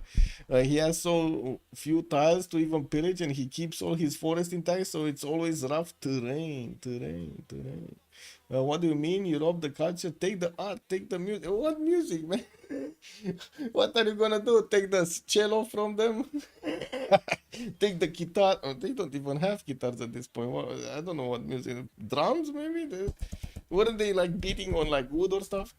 Anyway, for a puddle map, it has been pretty peaceful. Yeah, nobody actually got, well, except City, yeah, nobody actually got that many units. And it looks like Opango is gonna be the target here. Cupcake is going north. He's gonna grab a banana on the way, get some iron for those soldiers, and then he's gonna smack Opango down. Take the cello, take everything. What the fuck? What is good evening, sir? Drums and ancient string instruments. Yeah, the one string. Oh, that sounds like Civ6 music, man. Oh, man. Yeah, the bad ones. This is what it is. Kind of hard when you're doing easy music. Markets coming out from Halifax here. 2 10s for a setter from Toronto. Wanted to see we do have markets also from Montreal. What do we have here? Greece getting those Acropolises down, and it looks like Zanzibar. Wait, did he get converted? No, nobody actually converted it to their side. We do need to see who's gonna get those extra amenities there, and we do have Lian getting plugged in Mycenae. This is like the city park one, so he's just puddle jumping everywhere, so he can get the improvements. Thoughts on Coupe going war mode? I think it's gonna be peaceful these days, to be honest. Uh-oh. Wait, I say that, and then I see warriors are getting built from Mangarwa here. But to be honest, he kind of needs to get Topango defended. Wait, he doesn't know about these units. I don't think he knows. Uh-oh. Did he get a whiff of that horse? Did he see the horse? Is Tirit's gonna know about this? Is he gonna switch production number or something? Golden City State outplayed Synth? Okay. Wait, there's a highlighted message somewhere? The Bard instruments, yes. Wait, Coupe has been forced yet again to go towards war and get Crusade or Defender of the Faith. Did he get Warlost Throne? He went Ancestral. He didn't go Warlost. Yeah, he went Ancestral Hall, so no. No Pango. No Pango, no Pango. Yeah, that's kind of sad city. Only 26 on the defense. Farms are ready for the Scythian horses to just feast on. And Opango is also gonna be on a science mark here. What is he? He's on a market. I mean, they can defend themselves against the Scythian horses with Mercury. No, that's deadly. You just throw that stuff. That's a dead Pango? Yeah, that's a dead Pango. Yeah, the ponies are gonna run all over that Pango. It is what it is, man. Completely the tank. Yeah. Hey, look at that. Japan is actually lashing out against Scythia. We do have him upgrading some samurais. While Scythia was trying to get to the city of Osaka. That's a dead end. Look at these horses. They're basically dying attacking into city centers here. Encampment training projects also coming up from Japan. What I do see, Arena of Athens is the next merchant. Looks like they just picked up Biero de Bardi and they got rid of it. I do see Burica did get picked up by Greece. El Cid by Zulu. And Coupe just got a prophet. But he didn't get the religion. He just got the prophet. Is he like playing with the prophet or something? He could activate it. He's just choosing not to. Wait, another city state died from somewhere. Hattusa is getting killed by one single Mapuche horse. What is this game, man? What is this game? Oh, this one. Fez did get taken out by Corny. That's where those horses were going. I see. And he started off for his industrial zones. Did finish at Colosseum to get them the extra amenities. We do have Canada here. 40 science, 52 culture, 130 points of production. He's actually keeping up with TDs quite nicely. Except the culture. He definitely needs more culture. Shouldn't be a problem as he's getting these... how to say, these theater squares and the amphitheaters. He's gonna start rolling in the dome and he's gonna get those great writer points. And I do see Canada right now is just on 2.3 points at the moment. Mount is on 2 of his own. While we do have him getting the 110 campuses from Halifax. Very nice. But I think that's only gonna be like a 1 or a 0. What even is this? Wait, is this the one here? Yeah, that is from Halifax. He placed it so far away next to Vancouver. Huh. In 10 turns, Maori will have to deal with Malones. 10 turns? I don't know, to be honest. You see? Is this gonna be an aggressive Mapuche? Because it kind of looks like this is a very peaceful and expansive Mapuche. I don't know what to say. He's more worried about, you know, fighting wood than actually fighting his opponents. Or maybe he's thinking wood is his opponents. He's chopping, you see, like he's definitely fighting the wood trunks. The tree trunks. Got the synth also starting on some heavy chariots. Looks like she's going for Hansa here with the Mariano chariot archers. And I do see she's still finishing up all of those markets. Getting an encampment from Shedet. Doesn't really feel the pressure from anybody, to be honest. And of course, since Flores is her ally, shouldn't really feel the pressure. We do have Gorgo on the eastern side, which is going to be an opponent. But at the moment, no army from Gorgo. We got only a few horses that are going Bologna, but he got pushed out. Bologna is too big. Show the attack Maori city. That's gone. Yeah, I'm sorry. I totally forgot about this. That's gone. Yeah, that's a dead city. Yeah, it just got taken down. Looks like Maori over here is gonna have a bit of a problem with Scythia. Cupcake is not letting go. He's just getting horses everywhere, getting aggressive. Yeah, he's on 49 faith atten, 45 science, 51 culture. Engineering, mercenaries coming through. With only 77 points of production, though. That's way lower than his opponents. And what's going on with Synth? She's only on 69 points of production. This is a city count problem. She's getting 3 more cities, so maybe she's going to catch up in the long term.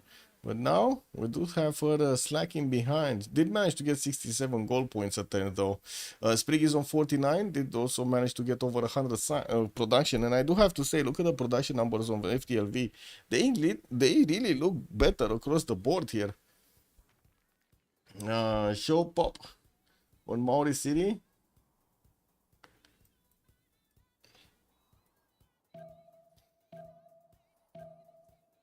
I mean, he did get the holy site here in Engaruahia, but why do you think he's gonna go for holy sites in every one of his cities? He just got 2. Like, as in one, he got the Stonehenge and then he built the one in Engaruahia. Scythia didn't build a single shrine? This is the secret strategy, guys. This is the secret Kurgano strategy. Cupcake Kurgano strategy. Hey, we got a Toa coming through. Looks like a Scythian unit is angry looking. He can pass through. Look at that. He can actually do the damage against the Toa like it's nothing. Wow. Okay, well, that city of Opango didn't, for some reason, didn't. Oh, I see why. He's buying units there. He's getting heavy chariots. What is he on the faith? He's on, at the moment, 194 faith in the bank, 49 a turn. That's not bad. He's gonna buy quite a few heavy hitters here. Time to make fun of his enemies. Yeah. He got 2 to insta spread. Yeah. Well, it's not really insta spread, but yeah. I know what you mean. It's automatic spread. Industrial zones being placed down by Mapuche. Still no encampment. Can you imagine this? We haven't seen a seeming Mapuche in such a long time. I guess he's just relying entirely on the ability of Scythia to get the damage going. And to be honest, these Saka horse archers are gonna eat the Toa alive over here. It's just a matter of time. Boom, boom. Look at that. They're also getting promotions. Easy peasy, man.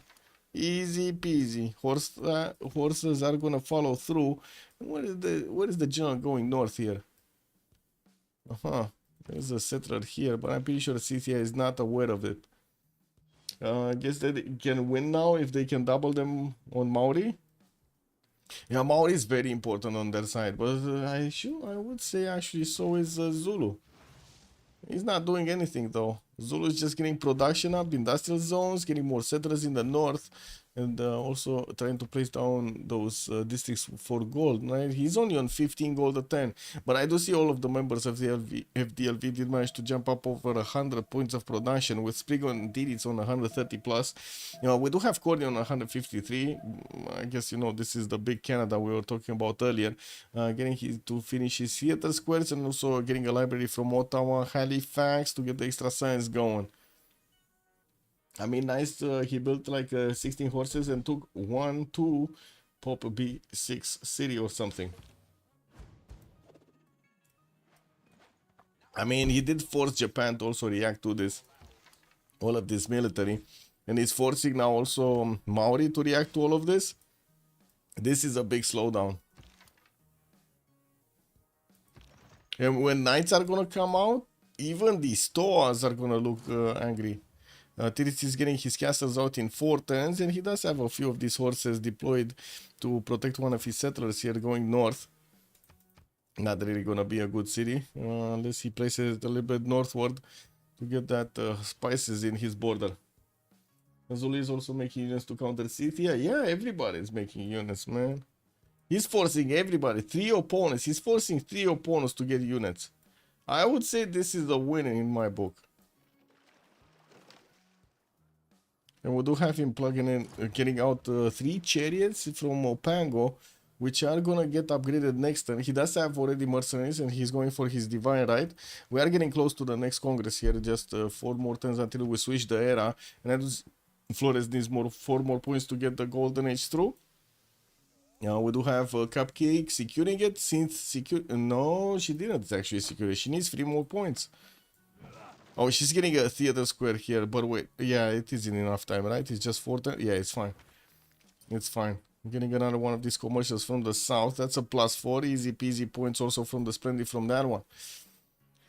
Corny also needs 4 more points. We do have him still needing to finish amphitheaters and theater squares. Getting the aqueducts so he can boost the adjacency to his industrial zone. Has a nice setup here between Montreal and St. John.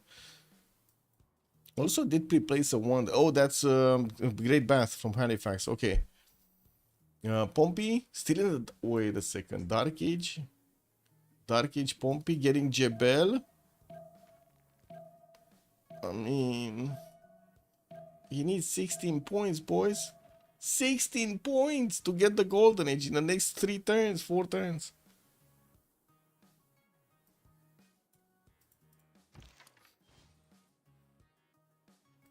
That Toa can die to shots? Yeah, but now walls are up in Ngaruahia, and it doesn't look like he has multiple shooting solutions. What he's doing is trying to get the heavy chariots from Opango to turn into knights, and unfortunately it looks like the third one did not get built because, well, he had iron on his in his coffers. Couldn't he have given that away, maybe? Yeah, he could have actually. He could have given all of his iron away to Flores, so this doesn't happen, but this happened and he didn't. Anyway, Mapu did get another settle. Mapuche is gonna build another one. 2, 4, 6, 8 cities, 9, 10 cities, 11 cities Mapuche here. Flores is gonna get quite a big empire. And what I do see on the other side, we do have Sprig managing to get to 150 points of production, still getting his aqueducts down, and did get a few of these hoplites. He unfortunately is still 2 points away from getting his golden age bonus. We do have Lithoxa also managing to secure his golden age. We did have him defending himself against the Scythian attack, and it looks like Scythia is still actually walking around some of these units and trying to get into the archer line, trying to smash through these samurais. We do need to see the Scythian knights and how much damage do they do. A lot. I would say the answer is a lot. So much damage against Maori's units. And this is even without the +3. Wait. Oh, yeah, I see. Never mind. I didn't see the drop down properly.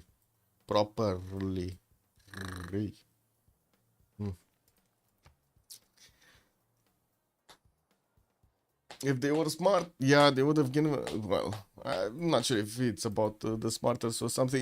I think it's more related to time pressure than anything else. But sometimes you just don't have time to make all of the decisions you want to have. The turns are moving so quickly. +8 per turn, maybe with your warlords and 3 mines, in which case it would not matter at all. He has +5 now in a journal, not in range. Yes.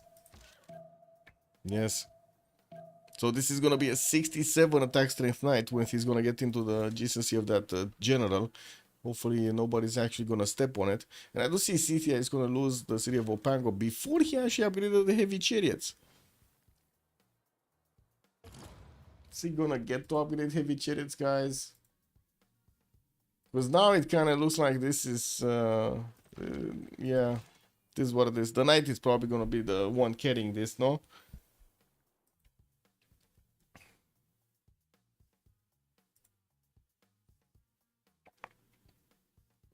And my worker can chop a couple lot out.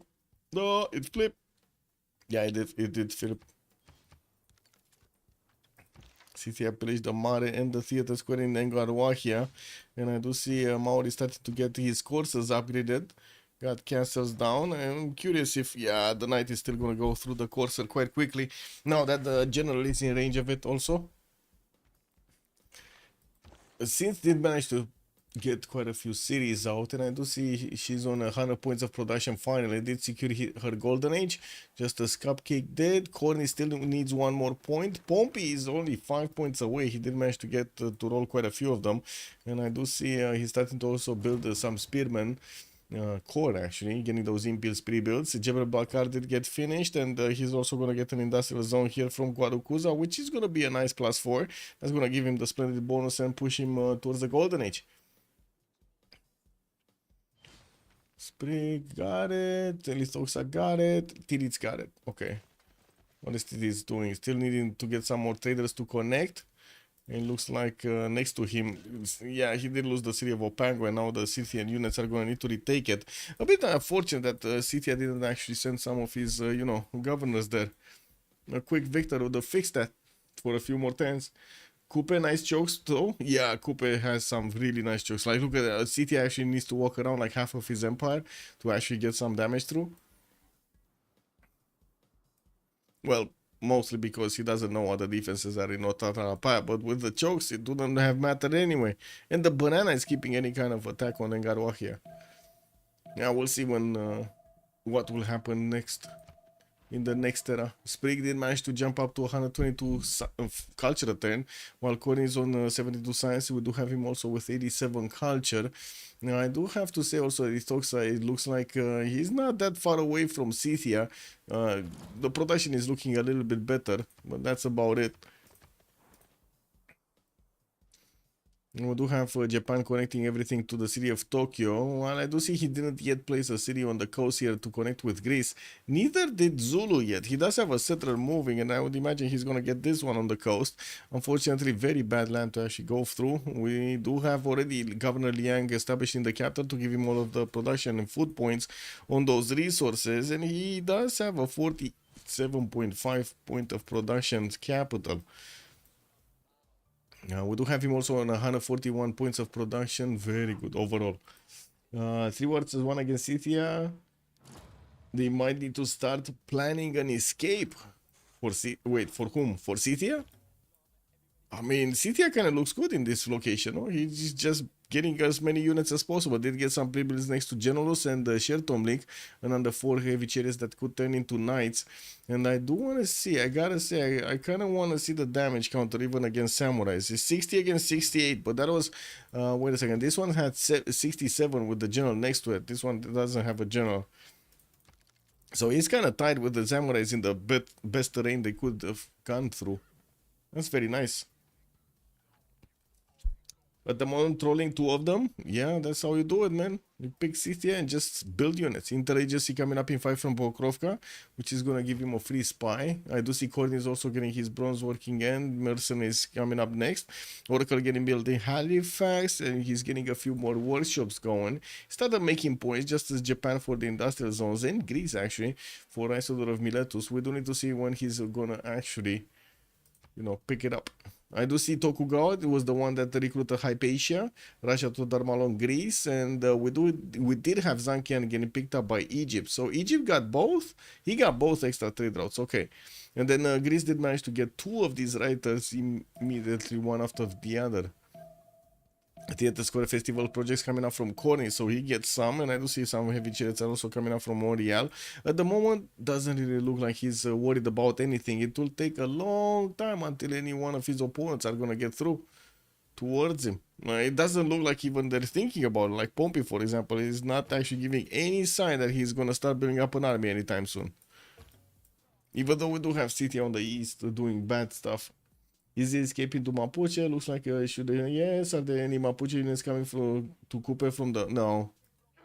Nothing. Mapuche is just passively getting every one of his stats up. 46 science, 50 culture, only 92 points of gold, and also 150 points of production.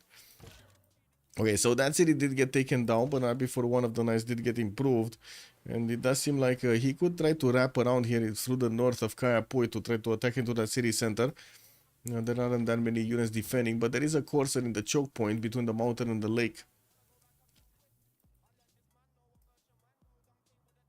Intelligence coming up in Ngulumapu. Morshe Mamu's getting placed for the extra culture. And I do see he's starting to get that setup nicely going with the industrial zones in between his aqueducts. Should place another one from Willy Mapu, another aqueduct. An industrial zone here on the cattle tile. Could actually chop cattle. Kick. Oh, the spectator sent me a warning. Oh no, what am I gonna do? Long term, usually the one trolling runs out of steam eventually. Yeah, it's like a choo choo. Oh, yeah. Told me the tank, man. He didn't have any more steam. Are there any map? I did see that. Next door also, good evening, sir. Let me see what's happening on YouTube. Wait. The Pioneer Mate. Good evening, sir. Civ7 is taking a medieval dark era. Yeah, kind of looks like it, man. Unfortunately, Papa's also good evening, sir. Team labels, please. Nathan, good evening, sir. And thank you for reminding me. Also, get this hello there. Good evening. Let me see.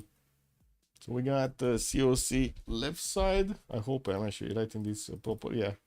And then FTLV on the right. Oh, just like yesterday. Kick. Bam. We got them. Thank you for reminding me. Pop out chat, click button, click this. Helicopter kicker also, good evening, sir. Yeah, COC just went directly for a lot of gold. Is that gonna make up for the lack of production though? I don't know. Anyway, we do need to vote for this, and we're gonna come back after the Congress, and we're gonna need to see how the wars evolve. City is definitely on a war path there. Okay, be right back. 2 minutes.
kind of need to wait a second.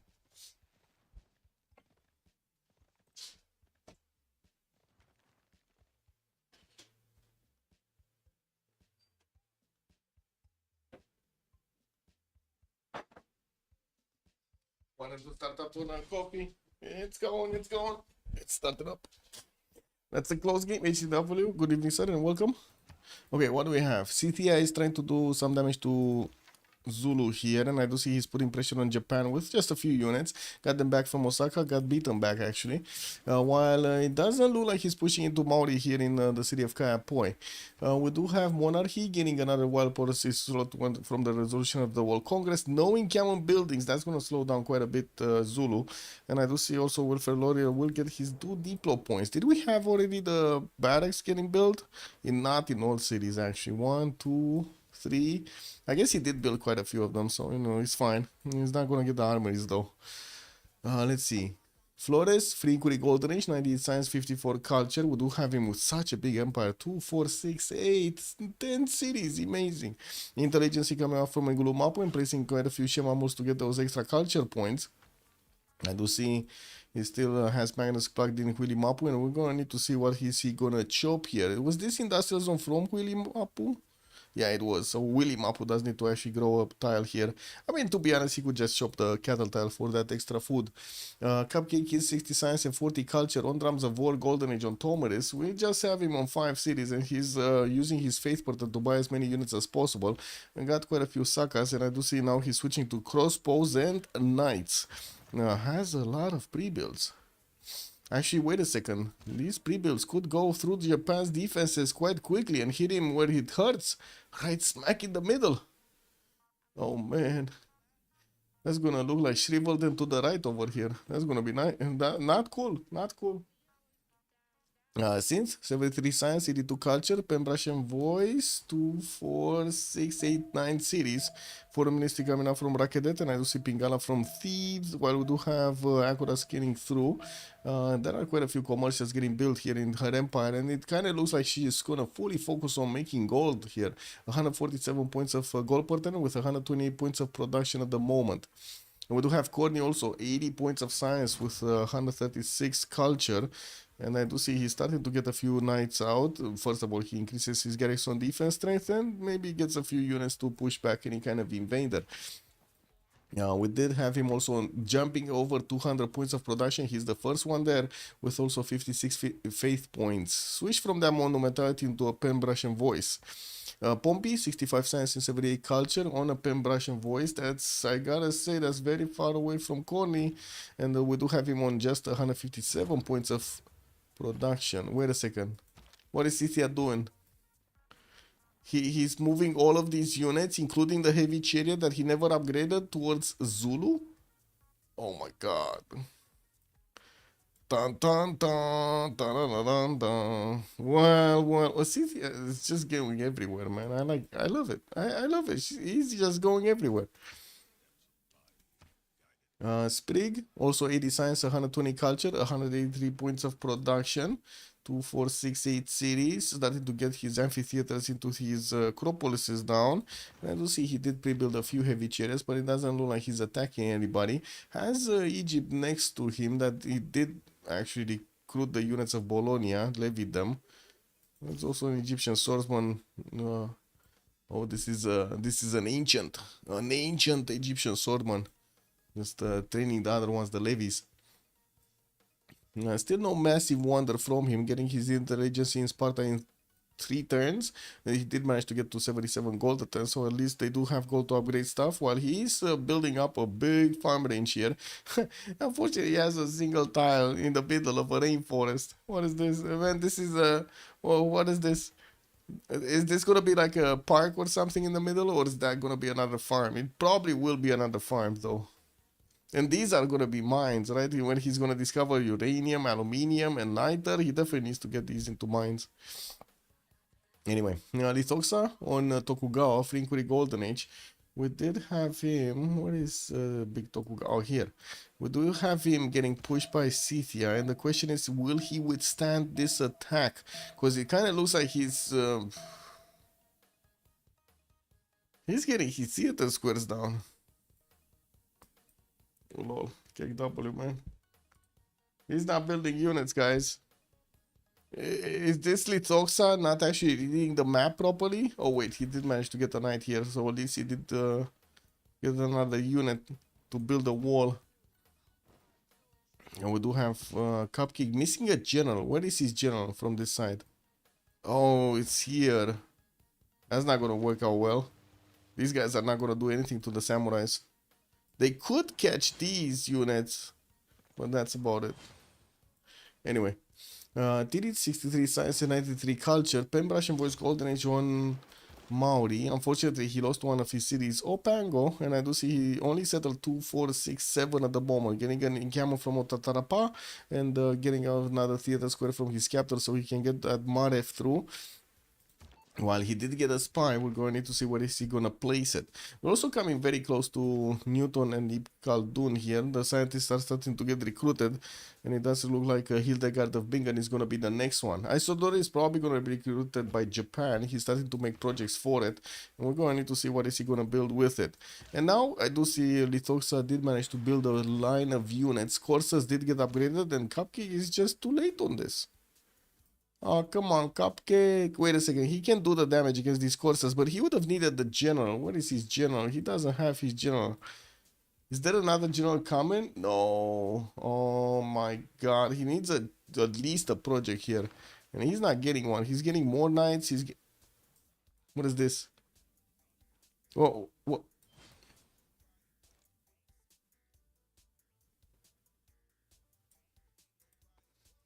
Ding ding ding ding ding ding ding ding ding. Ding ding ding ding ding ding ding ding ding ding ding ding ding ding. Do you see what's happening, guys? Do you see what's happening? This is so cool. But unfortunately, he gave up his hand. No, man. Why do they not have patience, man? Why do they not? If only he would have waited until he had all of his caravels down. Like the caravel take, it's only one turn. Only one turn. He would have needed to wait one more turn. He just gave up his hand to Tirit. If Tirit sees this, smells this out, he might actually get a few units. And it might actually help him defend this. Tirit is, unfortunately, he's just getting education and getting his Diplo service out in 3. He didn't need to go castles, and that is a technology that I don't think Mapuche did get. And he just went top 3 immediately. And we do need to see when he's gonna upgrade everything. Next turn? No, he's not even upgrading next turn. He's gonna take another turn. What? Only what? 6? 6 of these boats. Beautiful though. I love this. He should have upgraded first. Yeah, I think he doesn't know. He doesn't know. I mean, yeah, but you see the city. You see the connection city. You gotta smell this out, man. Like there's no reason for Mapuche to put a connection city like this unless he wants to do something bad to you, right? He's basically exposing himself to your possible fleet with a city. That's a big no-no. Big no-no. Big Civ sin. It's like getting caught with your pants down. What is this? More night course getting 210 here from Zulu. And I do see he's building up more commercials. He's still struggling with the gold per turn, but he did manage to jump up in production quite nicely on 172. More industrial zones getting built. Nice setup, by the way, with the aqueducts giving all of these industrial zones the adjacency. We got some +7s, +6s, and +4s. And I do see he can still use that for more here from Monobamba. Yeah, so Scythia is gonna like significantly struggle to do the damage against Japan here. It's either not enough range shots or not enough units to attack into a single one from Japan. And it looks like Japan is going to be safe. Not without its sacrifices, though. He did need to spend quite a bit of gold. And he did need to actually spend quite a few production points to also get the units. Ethelfred is in Shertom League, so it looks like Scythia will get a knight giving, or I should say a general that is going to give bonuses to the knights. They moved it to Torre de Belém. Yeah. It doesn't work anymore? Nice one. Okay, come on, caravels, caravels, caravels. Caravels, Scaravels. We do have Flores here that is eating away the gold of his teammates. How did they... how did they spend all of their gold? They have like 350, 70 gold a turn. And they spent all of it. Oh. Anyway, this is what it is. And there we go. Maori just got a heads up. This is what I was saying. Maori got a heads up. Got him getting butters in 110. He did manage to get 78 science points. And we do have the 4 caravels starting to get through here from Mapuche. He does manage to get the extra +5 also because Maori is in a golden age, so that's definitely going to help out. And we do have him also with Lee Felixson as an admiral, while Maori... Wait, he doesn't have an admiral? How the fuck? How is this possible? Uh-oh. Artemisia just went... Oh my god, this is the Artemisia from the 300. He just went to meet... She just went to meet Mapuche's admiral? What was his name, by the way? What's the name of the dude from the second movie of the 300? Does anybody remember? Like in the first one, it was Leonidas or something, right? But in the second one... Has to Victor YG, Flores literally crazy govs. yeah. Flores is, like this build from Mapuche is amazing. I love it. Yeah, 3 turns for a spy from Engulu Mapu. And as Echo was saying, Maori gets to do useless defense, maybe by design. I mean, he's buying time right now. He's trying to get units to buy time. I do see also Mapuche did manage to plug in a spy in the cities of Maori, which is probably not going to be matched here. So that's going to be an extra intel on Mapuche's side. And we do need to see if Mapuche is going to manage to get to printing. He's going iron working, exploration coming up in 2, while Cupcake is getting printing next turn. I do see also Lithoxa is going to match that at the same time, actually. Same time, no bonus. I also mixed them up by a question later. It's +13 for Mapuche. Yes, comrade, it's amazing.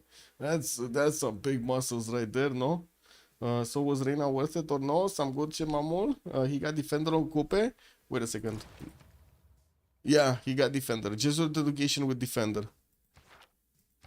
What is he on the faith? 44 faith at 10? That's a pretty good Jesuit. Not bad. Not bad. And yeah, he did manage to convert the city of Otatarapa. At least that's a +3. That basically ties out the extra intel. Well, it depends if Flores is gonna get his printing before Maori, no? Because at the moment Maori is struggling to get cartography. He's 3 turns away from cartography.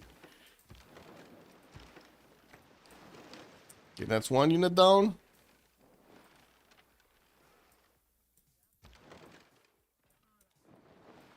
Oh, they're just gonna ignore the admiral. It's useless anyway, right? It doesn't do anything.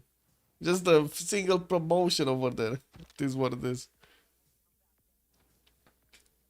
So nobody knows how the dude is called from the 300? Yeah, I don't know either. So, you know, nothing to blame. So Egypt has 4 +5 comp hubs and 1 pen brush. Yeah, time to queue walls and siege. He's trying to block it off. Well, he's trying. The admiral, yeah, he's definitely trying. I do see Greece is gonna try to get also Huey Teocali in his lake over here. Only have 2 of these amenities of adjacency. We do have also Canada sending some nice towards Zanzibar to plug up the choke. And of course, we're going to need to see how he's going to keep Gorgo away from his city centers a little bit later. Now, we do have also some theater squares coming up from Gorgo to get access to these next writers, and I do see that it's taking it slow. They're taking it very slow to actually get the scientists. Is Canada making 12 points? Zuli's on 7, Egypt on 6, Maori on 6, Canada on 12. Wait, did I just see 2 Canadas? Oh, they switched. They got something done. Never mind. Japan on 4, Mapuche 3, and 7. I mean 7. Yes, 7. And Greece is on 2. Imhotep is going to be the next one engineer, and that means also Tokugawa did manage to recruit Isodor of Miletus. We did have Zenki also get picked up by Maori, but I think he just transformed that one. Wait a second, did he just transform that one into a trade route? He does have Gaius Dulius also for a fleet. Yeah, I think he did transform that one already. Unfortunately, he did. uh, we do have him building some privateers in Engarwahia to try to keep away Scythia from his lands, but this is the danger part. He does have a bit of an issue here with the boats of Mapuche that are gonna smash through his galleys. Themistocles? That was Themistocles? It might be. I don't know. You tell me. It might be Themistocles. Took city from Maoris and units towards Japan and Zulu. 3 people significantly slowed down. Yes, yes, because of Scythia. Scythia did very well here, putting pressure on his opponents. Slowed them down over there. And it does seem like the moment in the second era, we do have more production capabilities on COC, more gold on COC, and they do have more science with significantly more culture. It kind of looks like COC, the effects of Cupcake are getting seen over here. It's too much sugar. They just went for too much sugar. That was a sugarish cupcake. We have here more night cores coming through. The CTA is trying to get to Kangela, but he does have a night core that 2 night cores that he needs to get through. That's not gonna happen, man. His Ceviche just got taken down like it was nothing. I guess there is another knight that needs to go through the river. And we do have a horse here. And that might be a dead knight. Might be a dead knight. Okay, so Mapuche is still drilling through the units of his opponent. I do have to say Tiritz is gonna get his cartography in 2 turns, and he's building up privateers. Got one with Gaius Dulius to get the fleet out, and that means we do have him putting quite a bit of damage here on the caravels. So at the moment, we don't have any like the range units or siege units from Mapuche to take down the walls of his opponents, and Tatarapa does have the ancient walls up already. It is a city that can be hit from 3 tiles though. Egypt, still free simming away, getting a few units on the east, just pre-builds to keep away a possible attack from Greece. And we do have hurricaning those trade routes to connect to the capital, probably. What is he? Oh, she's starting to actually get the externals up. We do have a synth over 100 science with 123 culture. That's a Pembrash and voice. And I do have to say, look at this. Pembrash and voice on synth, but Sprig, Lithoxa, they're on free inquiry golden age. Pompey is on how to say, on Pembrash and voice, and we do have Compe also on Pembrash and voice. That is science that's gonna be kept over here on both Sprig and Detoxa. That's pretty good. But I do have to say it looks very, very good on sorry, not on Sprig, on Detoxa, on synth and Corny, I wanted to say, not the other way around. Temenaki did get built in Montreal. We do have some of these extra markets coming through, and I do see a spy from Golgot did get into the series of Canada here.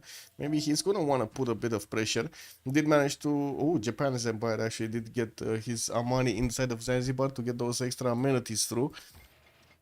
And I do see military engineers are starting to build something. Is this a road pathway towards Canada, or is this just something for himself?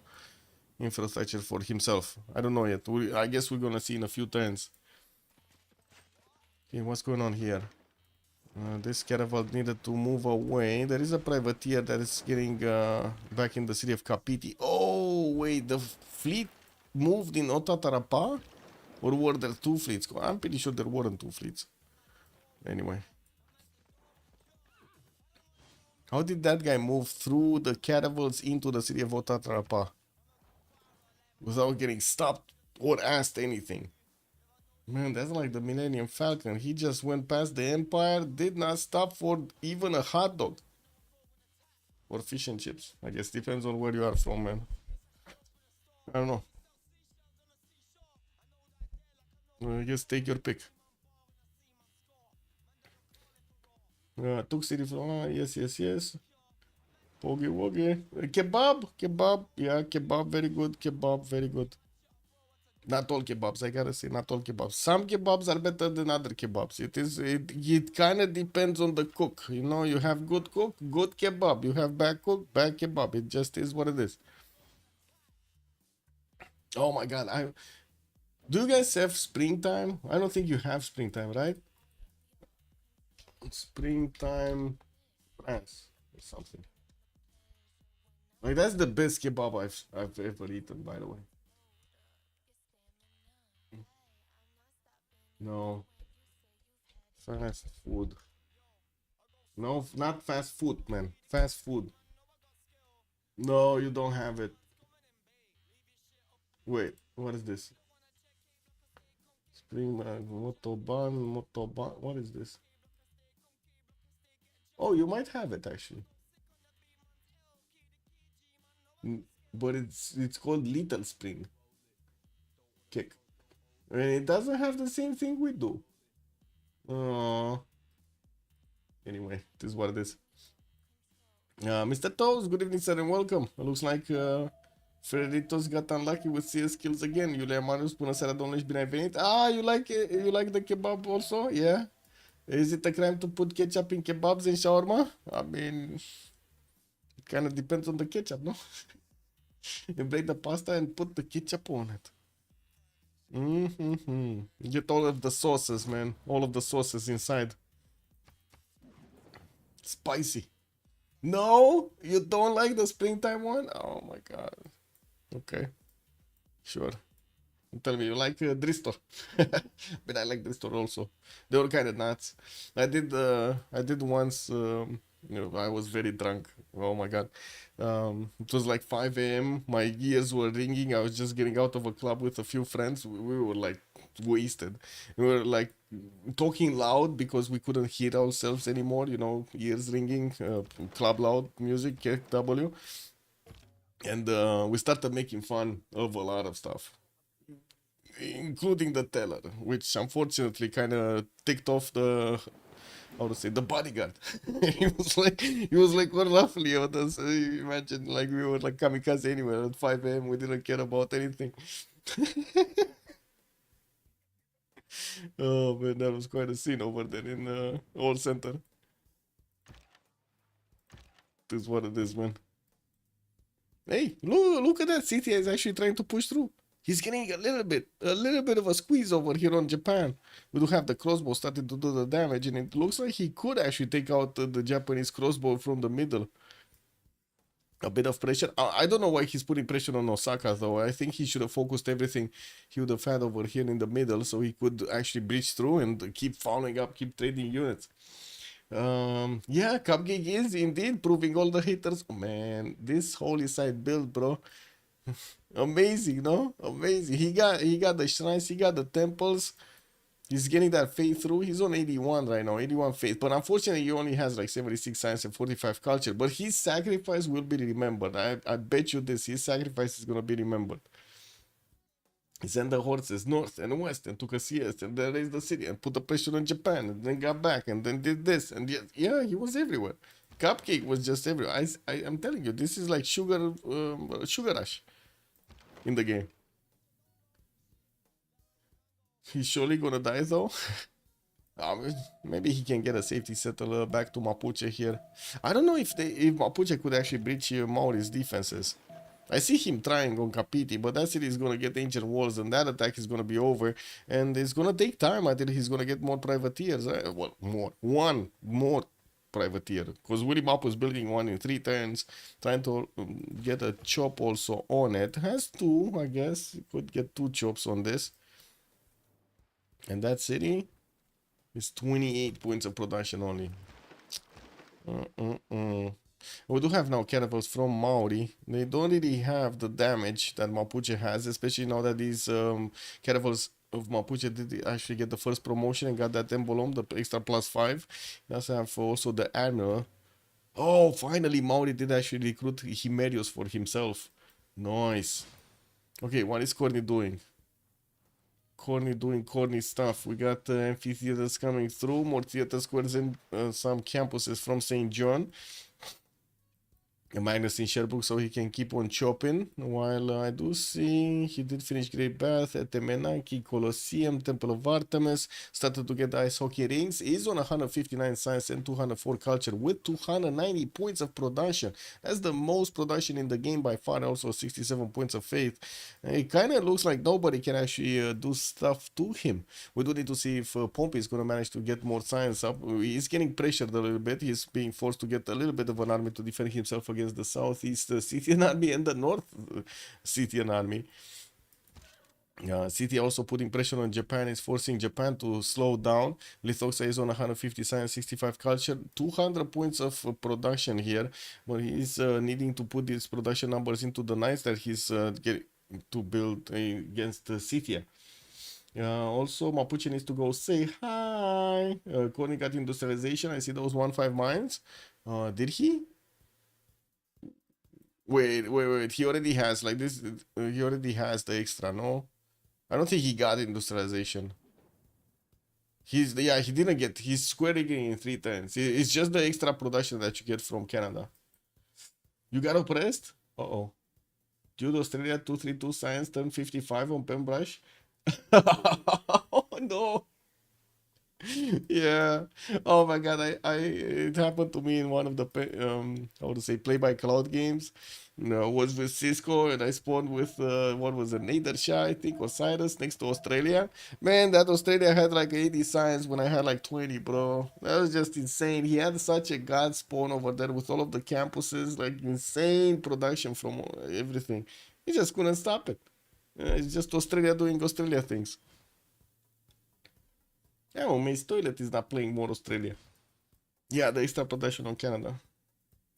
It's gonna have 1-6 mines. We do have spies getting sent by Cithia. He does need to get the level 2s though. I do see a level 1 here in Tokyo. The one in Yokohama does seem like he's getting the listening post, and this one in Tokyo is getting the missions. And I do have to say, Cithia didn't bring that many crossbows with him. Would have been really useful to have like at least 2 more crossbows here. I feel like I just had a deja vu. I think I said this so many times. Yeah, Australia just doing Australia things. Mornas coming through from Canada, still finishing his amphitheaters. He jumped up over 300 points of production. Man, this is such a good Canada build, I gotta say. This land looks amazing. What promotion on the spy in Tokyo? One sec. Con artist, siphon funds. That's very good. He can keep on siphoning funds at a higher level. Wait, that knight is gonna go down. And now we do have Japanese muskemen also defending this. CTA is gonna need to get something stronger because that's not gonna work for long. These muskets can definitely pack a punch here. Spy promotions on the map. I guess if we do see spies, yes. No promotion here. No promotion here. No promos, no spy actually in the cities of Egypt. No promo here. No other spy.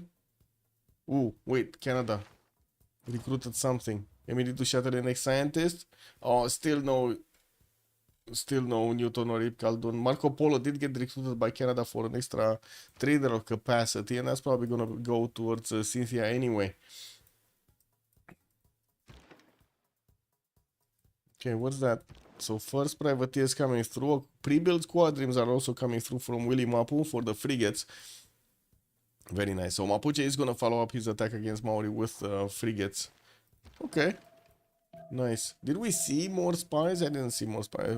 No, nothing here. Nothing here. As in, there is a spy, but there is no promotion. Promo here in Mapuche. That's a disguise. Okay. From Mapuche's thing. And this one, nothing. I think we kind of looked on everywhere, right? Okay, Zulu did finish with the problem to the northeast. He's not putting any kind of pressure on Canada, unfortunately. And I do see him still getting quite a few night cores out. Going for gunpowder in 4. Nationalism coming up in 2 turns. It's gonna take a long time to actually get an army. What is the city-state situation? We still have only 2, 4, 6, 7 city-states. I do see Brussels with Hong Kong are going to be the ones for production. Pompey is going to keep one. Sprig is going to keep the other one. Samarkand of Flores. We got Sprig also taking Zanzibar for himself for those extra amenities, which, to be honest, I'm actually super surprised he's still alive here. Now, we do have Lahore also for Cupcake, and then Vilnius is going to be kept by Tiritz. Don't forget Bologna. Bologna is a synth, and it is a 39 an envoy state. Wow. I do see Greece is a bit annoyed of this, and he's sending some units to pillage the tiles of Bologna, squeeze some gold out of it. And we're gonna need to see if we're gonna have some form or another for Tiris to come back into this game. You know, he kind of needs to build boats now. He only has 2 cities to build boats from, but I gotta say that's 1 city more than Mapuche has, since this one, Puerto Mapu, is just building a harbor in 25 turns, man. 25 turns to get a harbor. Man, the city, the game might literally be over before he's gonna get that harbor finished. And I gotta say, it kind of looks weird where Mapuche does have all of these units wrapped around this choke point here. I would have expected him to go for, well, I guess one good thing is he does have these reef tiles that he's standing on, except this one in the middle that is the most exposed one. And I was expecting him to actually build a line towards the south and get those ranged units through. I think actually Maori might actually have this. Might push him back. Let's see.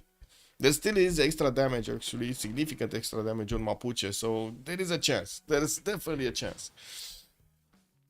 Cynthia is very far away from Cav. She's barely getting gunpowder in 4 turns. Like, thinking about ballistics for Cynthia is like at least 10 turns from now. We do have also Maori putting pressure on Alanda, which is trying to get some walls up. Immediate buy for another night there. And I do see also Zulu sending some units. Might even take out this encampment.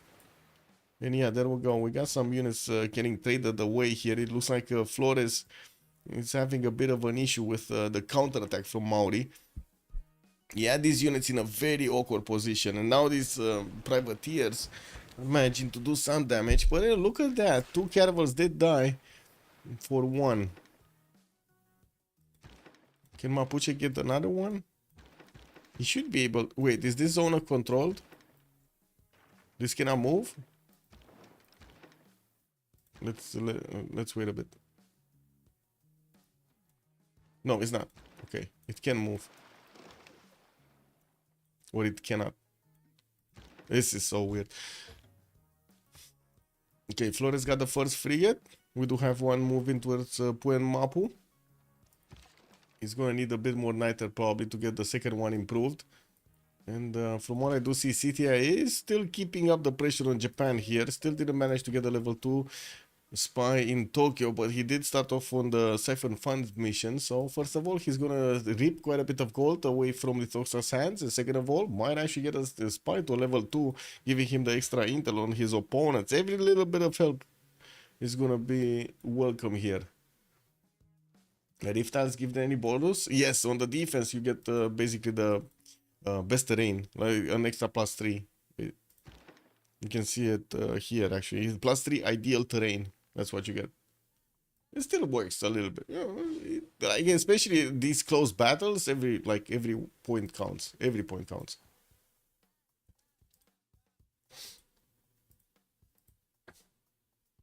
Tapesh, good evening, sir. Temistocles. Okay, so we got a confirmation here. Temistocles is the dude from 300. The dude.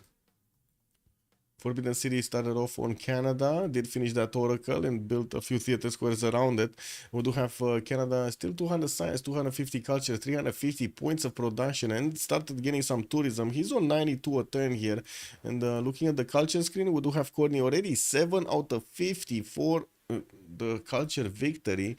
That's gonna be, I gotta say, when he's gonna start putting down forest and getting those national parks, this might go quick. We do need to see if Sprig is going to manage to get the culture defense proper. He's on 218 culture of his own, and I do see he's building up Angkor Wat for an extra population in all of his cities, or I should say each of his cities. While we do have him sending more cities towards the west, he's going to get closer to Egypt here. Canada is on a wonder religion. I mean, he did have reliquaries with pilgrimage. Yeah, he didn't improve his religion at the moment. And we did have, look at this, nobody's actually going for nothing from the shrines and temples. No choral music, no feed the world, no work ethic, no nothing. Okay. Oh, crossbow did die here at Scythia. And still we need 2 turns to see what's going on here. Mapuche lost all of his caravels? Oh, he went into the deadly part of this map, man. That's just nasty. Well, he just lost all of his caravels. Like again, I don't know why he started fighting over here because he definitely wouldn't have won that fight, right? Maori did have so quite a few of these privateers which were shown earlier. They did actually shoot, so kind of was predictable, no? What will happen? He thought too highly of his own boats. Looks like the city of Nalanda did manage to successfully defend itself, gaining the ancient walls next turn, and will need to figure out a way to push back the Zulu Knight Corps from his side. They're still much stronger than his knights. Definitely cannot take the punches proper. So many good Kurgans. Look at this, +7. Very nice. So much gold coming out of this. And still Cupcake is negative gold a turn. But look at Synth go. 325 gold a turn. We do have her making more gold than her opponents combined. Getting those universities up, getting the science also higher. She already is higher than 3 of the members of the FDLV. That's before he's also going to finish all of these universities and the new campuses coming up from Rakedet, from Swanet, from Abydos, that's from Hansa. So much more science is going to be added here so quickly on Synth when she's going to manage to build everything, especially with that production and the gold per turn. She's almost buying 2 libraries a turn just with the gold. Yeah, had a very small window. Mapuche and lost the advantage within a couple of turns when they settled. Wait, who? What? What? Does Canada have Brussels? No,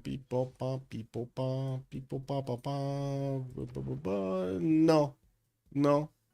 Brussels is Spring. Courtney did have it, but he didn't keep investing his envoys into this. He probably thought Mapuche is a bit too close. No, sorry, no. Actually, that should be his city-state. Mapuche is his ally. So what is this? WTF, man? Oh well. Well, we do need to see if Mapuche is going to get out of this alive. And it looks like he did manage to get his caravel back. And to see Maori is coming through to see what's going on. See if there is a unit here. Yeah, there we go. He spotted the privateer. Though. That privateer is going to die. 2 caravels that can attack into it. Never mind. It is what it is. Gave its life so the caravel can survive.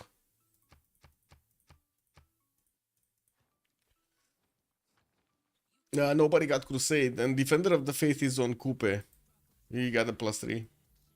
Florence is frauding? What is it? What do you mean is frauding? What is he frauding? What is he frauding in?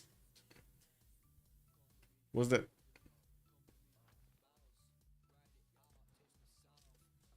Oh, wait a second. Canada actually built a few frigates to go against Zanzibar. Huh. Okay. I mean, that's definitely going to be worth taking away those extra amenities from his opponent. He's the happiest empire anyway. Did manage to get to that 300 culture mark and almost getting over 400 points of production. Starting on his workshops and is getting his industrialization in 3 turns. That's definitely going to put him over 400 production. Foreign Ministry 3 also getting built in Ottawa. That's the second specializing building of choice in his government plaza. And still working on Forbidden City here from Halifax. Vancouver going to get Alhambra. Very nice. Angkor Wat Sparta. Campus is coming through. And I do see traders also from Argos. Oh, there is a bit of a pressure here. Egypt is sending some units towards Greece, forcing Greece to get some defense. Greece was pillaging the lands of Bologna, and it looks like it enraged Sith until she got those units to defend her city-state. We do have Synth also managing to get those districts built, but it looks like she didn't actually jump up inside. Maybe she switched some cards or something. You know, it looked like she was higher in science earlier. Anyway, we still have 3 universities that are going to finish next turn. Oh, it was only 2 campuses that finished. Never mind. And she didn't actually build anything in them. Like this one just selected the library, didn't build it. This one just selected the library, didn't actually build it. We do have Pompey 3 turns away from ballistics, also civil engineering in 2. I do see he is gonna try to put pressure on Canada, getting these night cores actually towards the borders of Greece here, so he can upgrade them there. While in the meantime, he's still building up his campus count. He's just getting the pre-builds ready. Are these gonna be enough? Because he does need Cuirassier pre-builds to go against Canada, and I do have to say Canada at the moment doesn't really have that many units on the choke point on Vancouver, while he's getting his industrialization faster than he's trying to get ballistics or the CAF technology, military science. We'll see if these units are gonna be strong enough. Natural history also coming out next time. Oh, wait a second. He's gonna get his unique unit. The biggest, the baddest cav ever. Wait, that never attack was a fake attack? Was a fake attack? Ah, we got 4 frigates now coming through. They will start doing that damage against Maori here. He does need more caravels, and I do see he's starting to build some. And he's still confident that he's gonna build a harbor in Puerto Mapu. Really? Has 16 turns. 16 turns.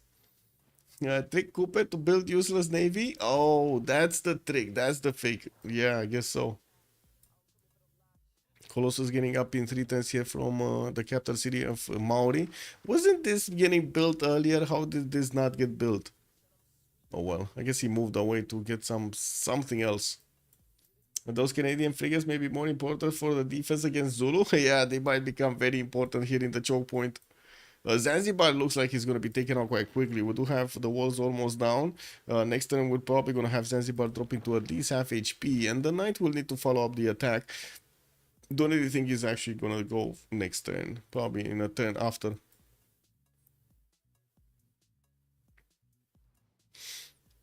I think the question that we need to ask Canada, is he gonna smell this? Like, is he gonna smell Pompey coming through the forest? Because he doesn't have a single unit that has vision over what Zulu is bringing to the party here. Is he gonna be ready?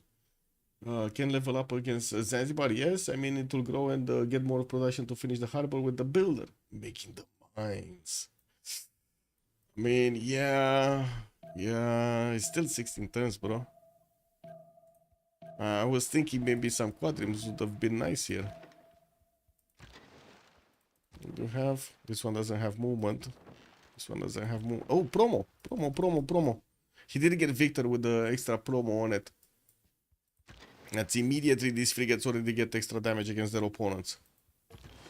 And to be honest, the caravel really needs to stick into the city center so he can actually get the full heals up. Otherwise, he's gonna get a penalty of 5. I guess less 5 per turn. 5 less heal per turn. It's 16 turns because he's working 240 tiles. Now he's 15 turns. Yes. He needs to keep improving. This builder does have another 3 charges, so I'm pretty sure he's gonna get some. He could have bought another 2-2 base here. Another 2-2 tile. Why has the Mapuche? Yeah, I know. Why? Wait, which tiles? What do you mean? Mapuche? Oh, right, these ones, like the 2 tiles. Yeah, I don't know. Could have. He didn't. He does have so much gold. 270 points of production, 70 gold a turn. Also 237 science, while Tiritz is 113. Oh my god, man, it's happening again. We got 3 members from COC over 200 points of culture with science with a lot of culture and significantly more production, except Cupcake. Cupcake is, I guess, actually the odd one out, but to be honest, we kind of understand him, right? He's the one right now trying to keep away Japan but put so much pressure on everybody. Kind of understand him. Red flag. Red flag. Yeah, that's unfortunate. And the ocean tiles where his frigates are holding the ground. What he fly needs is to chop the harbor. Yeah, because he needs the housing. True. Check W. Check Maximus. Let's see. Opal. Improve it, man. You gotta improve it. What is he waiting for? He moved. He has his mouse here. What is he waiting for? Is this like you need preparation to start the mine on the opals? Is there like a ritual I'm not aware of? Like, you know, one of those things you need to eat in the morning, something in the middle of the day, you need to do some meditation, and at night you're gonna need to go and light a candle somewhere on the witch street and something, something, something, and then you can have access to actually, you know, touch the opal. To actually improve it, you need you need more stuff.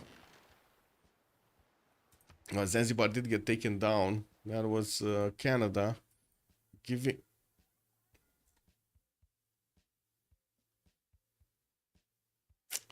Yeah, I guess that didn't work out as planned for Corny. We don't have Zulu with the Night Army. We got a free Night Army by taking the city state. Easy peasy, no, easy peasy. And Cuirassier Army. Okay. Well, I think that kind of gives Corny an idea of what's going on here. Getting his gunpowder conservation is coming up in 2 turns. He's getting also his crossbows up and trying to get to his ballistics. Forbidden City coming up in 3. Well, he definitely needs to get knights out. He needs to get a lot of units out really quickly. I'm pretty sure he's also not gonna have the ability to buy those out. He did go for foreign ministry, so yeah, that's not gonna work. He only had 74 culture faith at turn anyway. So let's see. Let's see if the chance of Pomp is gonna come through here. This is the chance. These cuirassiers could definitely do a lot of damage. They can one-shot the crossbow cores. They can, as you can see, one-shot the Encampment, for example, defending Vancouver. This is big. But Courtney should have also nationalism already, right? Hopefully. Hopefully. Field cannon armies? Yeah, field cannon. Wait, where are the field cannon armies? Where did you see a field cannon army? Or are you talking about Zulu? Because he doesn't have a single one, man. He didn't build a single crossbow. Not one crossbow. Look at this. Only knights, impies, not one single crossbow. Don't get me wrong, I like field cannons as much as the other one, but where are they? Freritos have to travel half the map to get a CS kill? Yeah, okay. Mountains are not really pushable. If they have national parks, yes. If they have national parks, are not really pushable. If they do not have national parks in range, I think they could be pushed by Zulu. I mean, these Cuirassier armies are not something you wanna just push away. 93 attack strength. Ooh, that's big. They don't even have a general bonus. That's just a mina. Ah, but sorry, they do. Did Canada chop out the deer tiles getting buff for Artemis? Yeah. Wait. Did he? No, he didn't. They're still here. We got them here. Look at that. 1, 2, 3, 4, 5. He chopped as in. Oh my god, he chopped the cattle tiles. I don't know why he chopped this one. I know why he chopped this one because, you know, Theater Square, but I don't know why he chopped this one. There were 2 here. Oh well, I guess he didn't need that extra amenity anyway. Man, these tiles are insane in the Tundra. 5-2-4s, man. 5-2-4s. 5-3-4s. Some of the cities. Wait, is Flores actually gonna get out of here? He should. He does have the ability to actually get this caravel in front and get these frigates right behind. Could probably take out at least one privateer without that much of a risk to lose one of his caravels. No, I think so. I think he's not gonna lose a caravel if he goes on the offense. And this privateer fleet is quite strong. Should be dealing damage to it.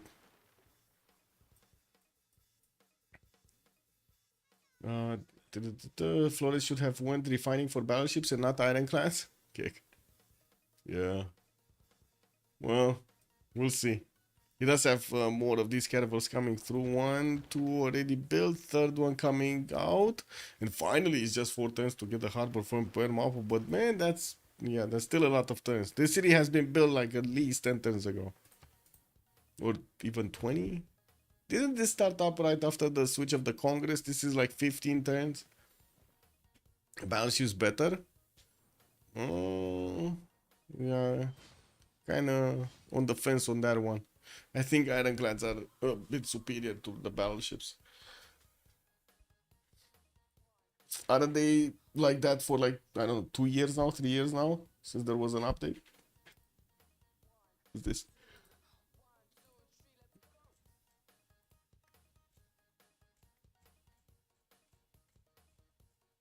What's going on in off topic, guys? Nothing? Yeah, same thing as yesterday.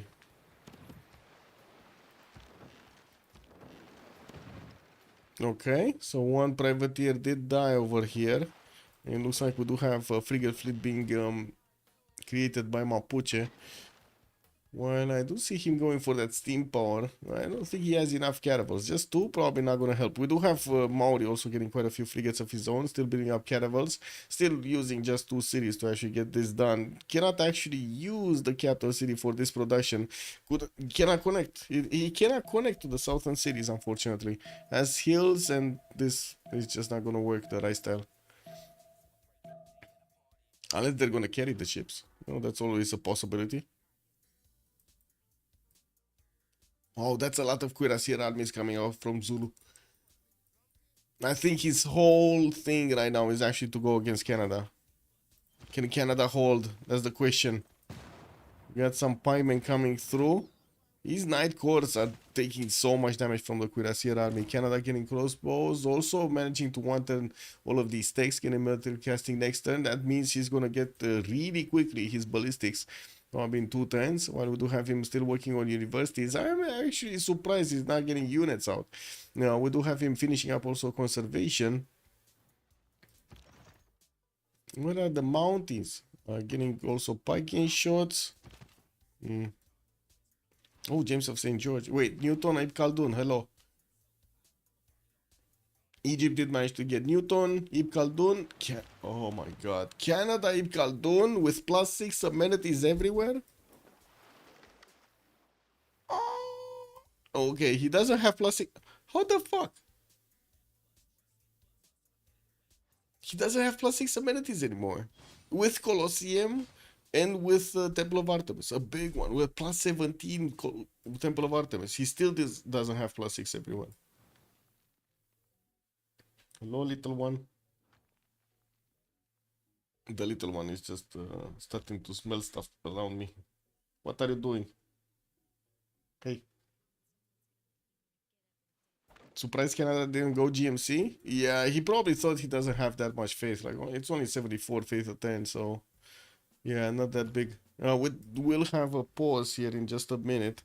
Looks like we did jump into the new Congress, and it's dark, golden on corny. Reform the coinage, and he's getting those extra gold points. And I gotta say, they have so much more gold over FTLV.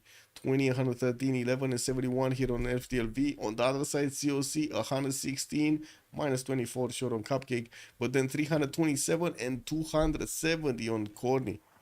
That's quite big. I do see Cupcake has major problems. Japan is pushing him back. We did know this is gonna happen, right? We were expecting Cupcake to have major issues here. He's still gonna invest all of that faith into units, and I do see him hard building as many as he possibly can. As Mapuche is upgrading his ironclads, that's gonna be a significantly stronger unit going against Maori's fleet here. FM is the best. Is COC low on luxuries? Next door, good evening, sir. Let's see the continents actually. So it's 1, 2, 3. No, I mean they already have 3, and I just moved one single screen. I don't think they have problems. Anyway, be right back 2 minutes, and we're gonna see what they're doing, man. If Canada is gonna survive.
Taking coffee.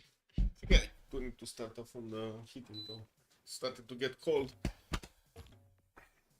It's a bit, actually, it's extremely hot. It looks like we kind of lost a month in heat actually in Romania. It used to be like it's in we got an extra month in heat in Romania because it used to be like cold started off in the middle of October, like very hard. We also had sometimes snow in October. Now look at that, we're finishing November. We didn't even have a single speck of snow. Incredible. All of that CO2 pumping out. Too many smartphones, man. Too many smartphones. Spice coming through here from Greece. It looks like. Wait a second. So Horny did go for reform the coin age. Who did we have in Golden Age? Nobody went Golden Age from FDLV. And looking at the stats here, definitely Corny and Synth do have the highest science. Lithoxa is on 200s as well.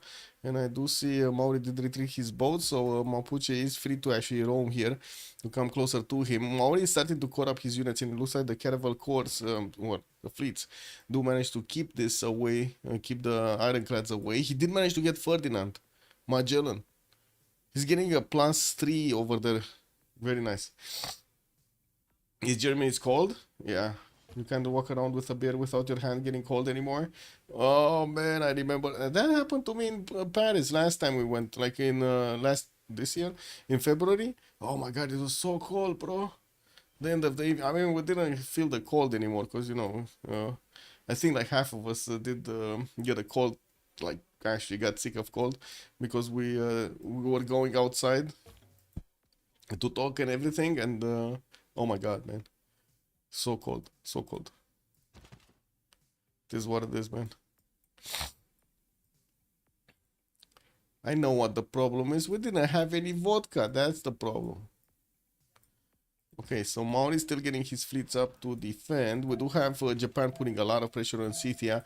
Scythia still getting castles? Cupcake. What did Cupcake do? Don't tell me he went industrialization or some bullshit. No, he didn't. What did he do that he didn't have time to get ballistics? He's barely getting castles, boys. That's unfortunate. He did do a lot of damage to his opponents, though. And we do need to see if Zulu is going to have the opportunity to go through Canada. Looks like Canada did get his ballistics, and now he's upgrading field cannon cores and his cuirassiers right in the face of his opponent. Could even buy out this third ring tile to get the Knight core improved. Would definitely mean a lot more damage on the defense if he does manage to core these up and upgrade them. Cupcake is building the cuirassiers. Wait, what? Oh, so he did get ballistics. He's just, excuse me. It's just a matter of putting the gold. Yeah, me bad, me bad, me bad. Oh, Lithoxa started off on his terracotta army on Japan. And also I do see him starting to actually get a forward settle over his opponent. Is he gonna try to follow this up with tanks? Yeah, I do see him going refining in 2, civil engineering in 1. And the city did manage to get a level 2 spy on his opponent. And I do see Japan is not matching that at the moment. We do have the extra intel showing up on Scythia, an extra +3. He does need to get a general, so he has Sun Tzu, Ethelfled, but he doesn't have a general for cuirassiers at the moment. Oh, they locked them out. Gustavus Adolphus being the next one. Japan pass, Zulu pass, Egypt pass, then Greece is the next one. In 2 turns, we're gonna need to see if he's gonna open those up. Mapuche looks like he's going headstrong to get Leonardo da Vinci. We do have also... Who was the other one making a lot of points? That's it? Oh my god, Mapuche 15 great engineer points a turn. Flores is just going big over here, getting that terracotta army in 5 turns from Piku Mapu. Also building up the barracks count. We didn't have any more stoppage over here on the encampments. Industrial cities do not provide. Okay, chosen player Canada lost 2 Diplo points, and then we do have Gorgon 5 loyalty per turn. I guess Canada late game can actually do a lot of favor, and we do have him right now actually just wanting to get his improvements up. Yeah, and of course the defense is on the eastern side. I think he kind of locked this out. Until we're gonna have Zulu getting some ranged units here, this is not gonna happen. It doesn't look like he's pushing through. I think they're upgrading Canada first. I mean, to be honest, they have so much gold. I don't know. Like, Synth has 581 gold in the bank. What is she doing with the 581 gold in the bank? Still not upgrading units in the face of Greece. Okay. Industrialization coming up for Spring next turn for Greece, and I do see him on 329 points of production, significantly lower than both Synth and the Corny. Even Flores actually has more production than him. Zanzibar just flipped, and I do see Zulu just got left with watching it, basically. He's just watching it. Cleo is getting a chariot rush against some, well, he's getting chariots. Yeah. It's not really a rush anymore. It's University of Sancor. That's Coupe, no? Yeah, there we go. Walker Awara is building it here. We do have him getting quite a few caravels to defend himself. While Mapuche is starting to get more ironclads, he doesn't get to core them up yet. And I gotta say, the more time he spends here, the more time his opponent is gonna have to put more boats in the water. A flight coming up in 3 from Corny, and I do see he's getting Alhambra built in Vancouver, starting to work on his mounties, getting also the coal power plants to increase his production capabilities. Already jumped up over 500, and the Forbidden City did get built in Halifax for an extra wildcard policy slot. Alhambra is going to give him an extra military policy slot. He does have also a tile, or a few tiles actually, if he wants to use Potala for the Diplo. Ce-ai făcut? Mai deschis ușa? Athena. One second, let me close the door because it's starting to get cold and Athena just opens it and it's wind.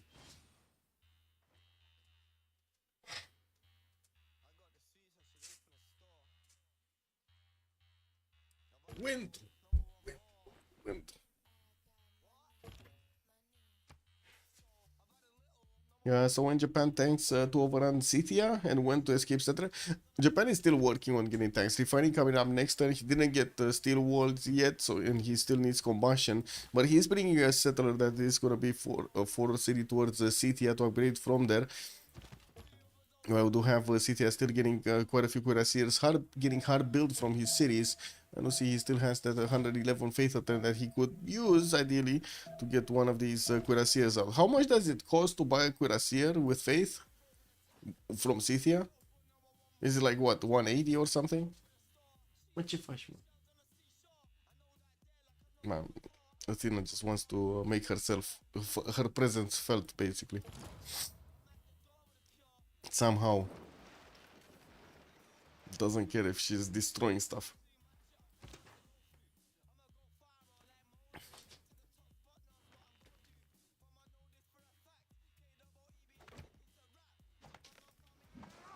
$200, okay, makes sense. 200. So he's basically buying a cuirassier every 2 turns. That's kind of bad though. Camel training projects coming out from him. Did they unlock the generals? Yeah, they did. Okay, who got them? Oh, Isun Sin did get picked up by Maori. Francis Drake on Mapuche. Gustavus Adolphus on Maori. Jean d'Arc on the side of Egypt. Okay, so Egypt actually could push with cuirassiers. She does have the upgrade button and she does have Bologna to get them upgraded from. Getting quite a few units in Uno, but does need to actually put the gold in them. Did open up flight in 4 turns, and I do see also Corny is going to get it in 2 to boost her up. While I do see, we do have Zulu actually starting to actually get closer to the cities of and the defenses of Canada. He started to get shot by the field cannons and also the frigate fleets. So Corny just created a trap over here. If any one of these cuirassiers are trying to get through towards the iron tile, they're just gonna get smashed. 2 frigates and the field cannon corps are waiting for them.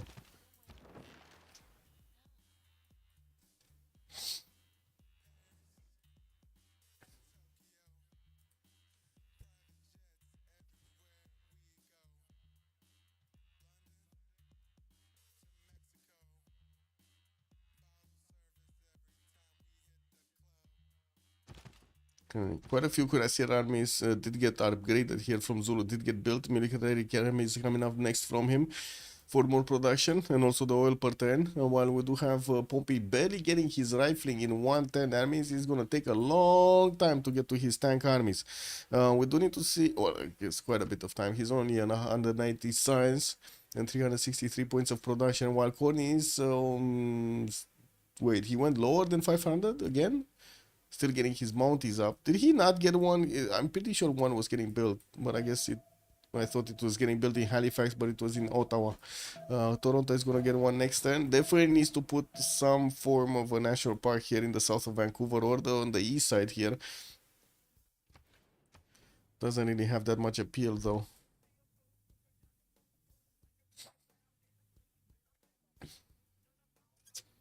Zanzibar did get raised, yes. Yep. Disappeared from the screen. Commander King, good evening, sir. Also, Japan will get because engineer on it. So Japan did get it. Wait, Japan got it? Yeah, it's not here in Pikumapu.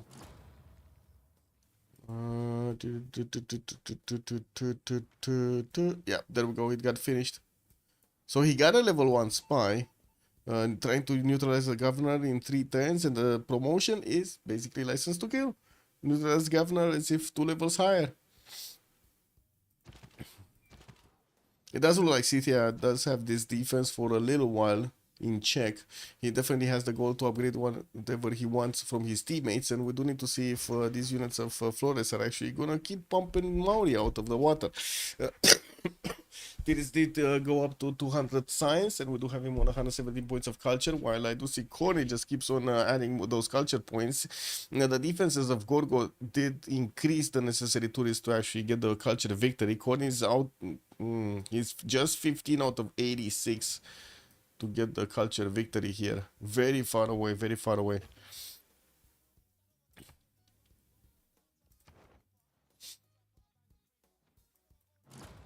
Mahabori Temple getting built in Garuahia. We do have Maori sending some traders to Zulu. Yeah, to Zulu. Zulu. Freritos again struggling on gold. Yeah, that's a major problem actually. They cannot really upgrade units, even if they get them. Like, how are they gonna upgrade the tanks of Maori? Of Zulu, I mean. Of Zulu. How are they gonna upgrade all of these tanks? Ooh, it's gonna cost so much gold. And first they need to upgrade the Tokugawa, no? Where is Tokugawa? Tokugawa, steel walls in 3. Well, I mean, it's still gonna take like 6-7 turns. I guess they could keep all of the gold from now on so they can upgrade all of these units. A bit surprising that Cupcake went out of his borders instead of upgrading his units first and then going out of the borders. Oh, even with the night... What the fuck? These night cores are stronger than Japanese cuirassiers in a forest. That's amazing. That's amazing. And he escape settlers from Cupcake? Why? He's like, look at him go, man. No, he's not getting... He's just building stuff. Building cuirassiers from every one of his cities with a builder and an encampment training project. And no, he still didn't get settler out, a safety settle out somewhere on the map. +6 intel and the Dark Age card. Yeah, it's amazing. Wait, oh right, the spy of Japan is not working the intel anymore. That's why he has +6 intel. This one is not working the mission. Oh. Imagine if Cupcake would have actually upgraded these cuirassier cores. He would have smashed through the Japanese ones. They wouldn't have stood a chance. They don't go two-shotting freaking cuirassiers, man. With knights. Cupcake is holding out. Yeah, he's holding out for now. He's holding it in, basically. He's holding it in, guys. It's fine. Corny started off on Oxford University. Looks like the push from Zulu kind of stopped here. We do have Alhambra finishing next turn from Vancouver with quite a few mounties coming through. Where's the first one going? Oh, I see. He made this setup in Victoria, between Victoria and Sherbrooke. Okay, you see all of this rainforest by the builders. Yeah, that's gonna turn into a city park. We do have, oh, national park actually. Bam, one. Boom. Boom. And we do have Oxford University getting built from Montreal. 8 turns to go. It's gonna get some extra amenities there, some extra text there.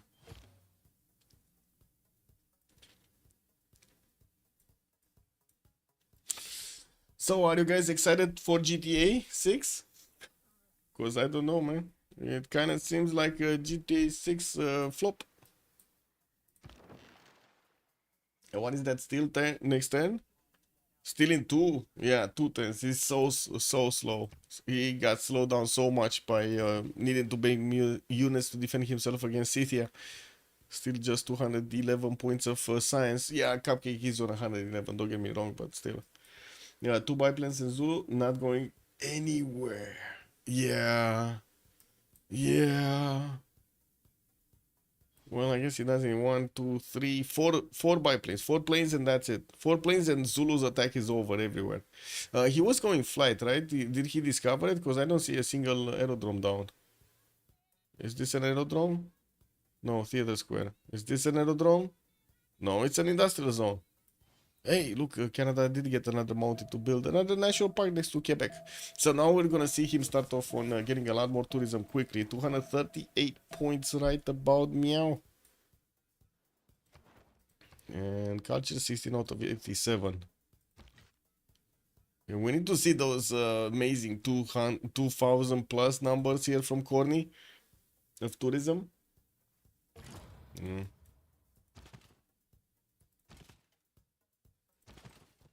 Okay, Pompey not giving up, still trying to do the damage. Canada is starting to get his cuirassier armies. Definitely gonna be strong enough to trade punches with the cuirassiers of his opponent. And boom! And that one just got taken down. Filken is doing amazing work here to do the initial damage against these, and the final damage, I guess, against the cuirassier armies.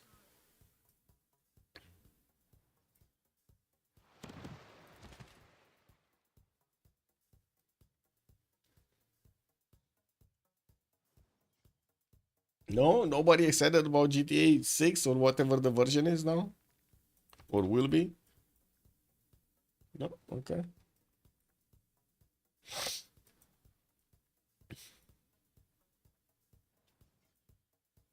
Sunet, Racket Dead. Looks like Egypt is starting to actually get a lot of encampments out. And we did have her putting a few units towards Greece, but it doesn't look like she followed up an attack here. Getting some more night cores, going for steam power in 2, not actually going for combustion. So it looks like Sith is actually gonna, yeah, pass around here. She's not going tanks. She's not going to attack into anybody. She's just gonna wait for Corey to get his tourism up. Ooh, tunnel. Sprig just made a tunnel into the mountain. Flight next turn from Corny, 300 science, 300 culture, 500 points of production. Sprig is starting to get there. We got also Pompey 400. And I gotta say 400 production points on Zulu kind of seems like, I don't know, like what, 500 points of production on units or 600? He's gonna get so much more from all of his encampments. 3 turning cuirassier armies here. Trying to get the encampment training project so he can recruit Raja. Oh, Raja actually did get recruited by somebody. Rani, sorry, Rani. Japan did get it. Okay, so he has a tank attack strength general. Napoleon Bonaparte is here. Mapuche looks like he's gonna get close. Egypt is also close. Zulu is on 27 points a turn. The Bologna Empire is soon gonna be the size of the map. Yes, indeed. It's getting so big. It's getting so big. It's like a third of the empire. Like all of those 4 cities, the initial 4 cities, with all the cities that he took, are basically as big as Bologna. Zulu isn't going anywhere on Canada. Okay, I'm sure GTA 6 is great when it comes out in a few years. Maybe have to time new computer by to then. Well, I'm just gonna say this. I think you need to wait. At least give them a few months, like, you know, at least let others buy the game and try it out, and then see if you like it, because you know, I kind of see a trend happening from this company, you know, from Take-Two Interactive. So I don't know why I'm kind of expecting failure here.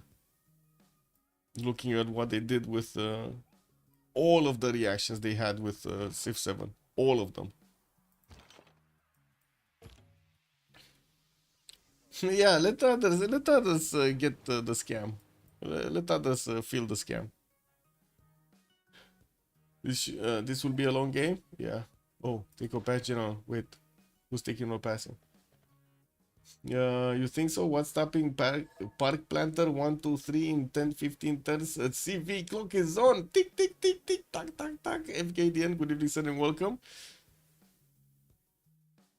Wait, so they passed the general? Okay. So who's picking it up? Hello? Okay, CTS still didn't upgrade his night course into cuirassiers, and we do have Japan putting a bit of pressure, getting these cuirassiers closer to the borders of Chertomlik. Chertomlik. You think Culture Victory is that quick against the Gorgo? I mean, it could have been slower. I mean, as in Egypt could have put pressure on Gorgo, so he would have slowed him down from getting so much culture. I'm not sure why Synth is not doing so. I mean, she's definitely getting the setup going, don't get me wrong, but yeah.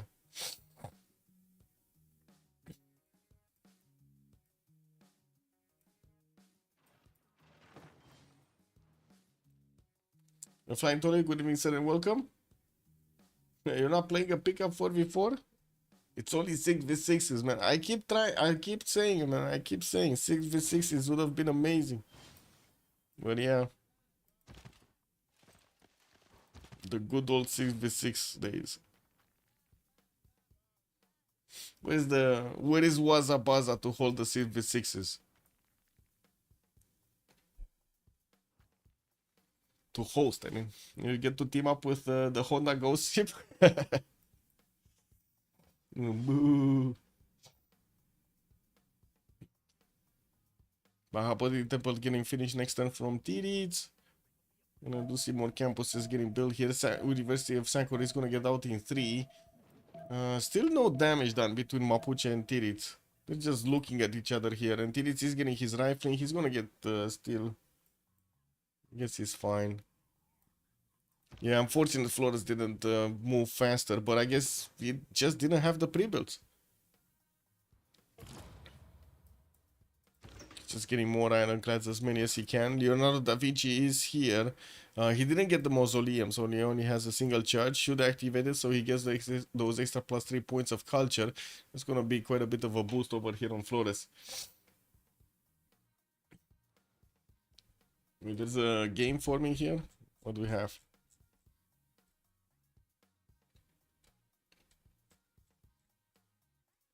Oh, in the private teamers, man. It's getting done. It's getting formed. Hey, have you seen this? We actually have a game. A game of Civ7 on the server. This is, I think, like the first game in like 3 months that we have. Wow. It's amazing.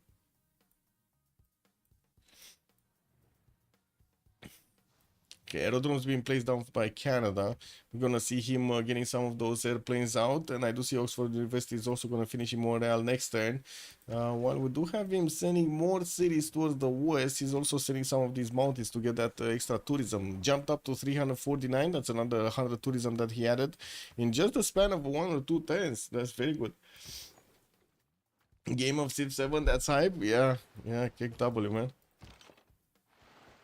Space predicted the culture victory not gonna happen at all.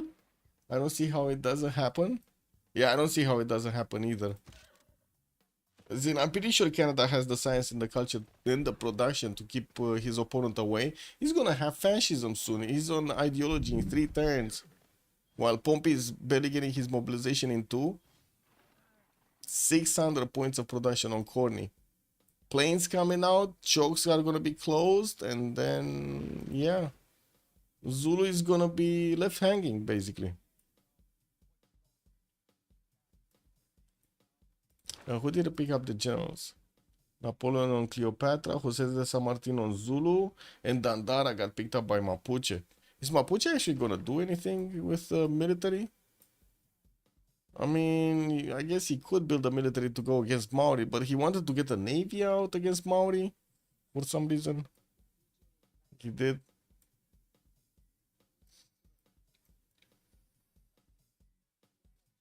Coupe lost the city for little reason other than this nothing unexpected happened. Yeah. Yeah, Civ 7 is a fat. What does that mean? I don't know what this means. An intense and widely shared enthusiasm for something, especially one that is short-lived, a craze. Yeah, I guess the craze kind of, finished when players actually got to see the game.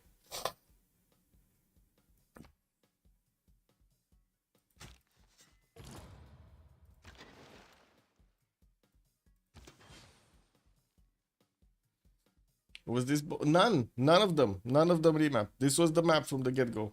Yeah, no remap, no remap. If Toku was more relevant, what it would change for Canada? Yeah, no remap. This is the map they wanted to play. Oh, City are getting attacked. Oh my god, this Cuirassier course. There's definitely a massive difference in damage here.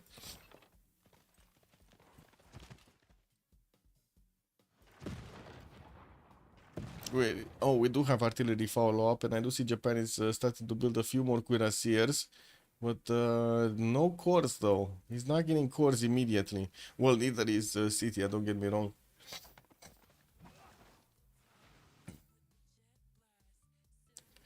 Zulu is always hard to quantify. Civ is really bad most games. I mean, it gets banned so often, man. And if it doesn't get banned, usually it gets picked. So yeah, I guess players do see Kandas, do see early armies and the extra damage over there. It's stacking up, and they're like, "Woo, we can get this going." I hope silver. Away. Yeah, that's how it is, man. Broadcast centers here in Halifax, more Mounties, and I do see Corny is still stacking up on that tourism, 355 points. He's getting his broadcast centers. That's gonna be really, really good. Can get music works. Did he manage to get musicians? He's on 8. Next one. So somebody picked up the first one. I don't know who though. Let's see. You see, if you see a musician, scream. Oh, Gorgo got it. Antonio Vivaldi. Man. Yeah. And I do see also Mapuche did recruit Mendeleev for the extra 50% production towards research labs. That's pretty nice, but he's not close to research labs at the moment. He's going tanks by the looks of it, refining in 210s, getting more encampments in the north, and also working on encampment training projects for a general here, building up his military academy count, getting more spies out, and still building ironclads. A good thing is he's one-turning ironclads from Willy Mapu. That's a pretty good city over here with 88.7 points of production. Unfortunately, he's not actually attacking to his opponent. How many? 1, 2, 3, 4, 5. So I guess he could get 3 ironclad cores, fleets, and then all of the frigate fleets. Like 1, 2, 3, 4. Okay? 3 and 4.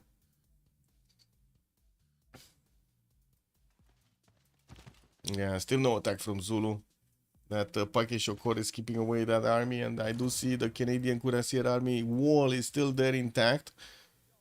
While Ideology is finishing up in 210s here for Corny, 110. We do have him also getting steel soon. Rifling is finishing up next turn.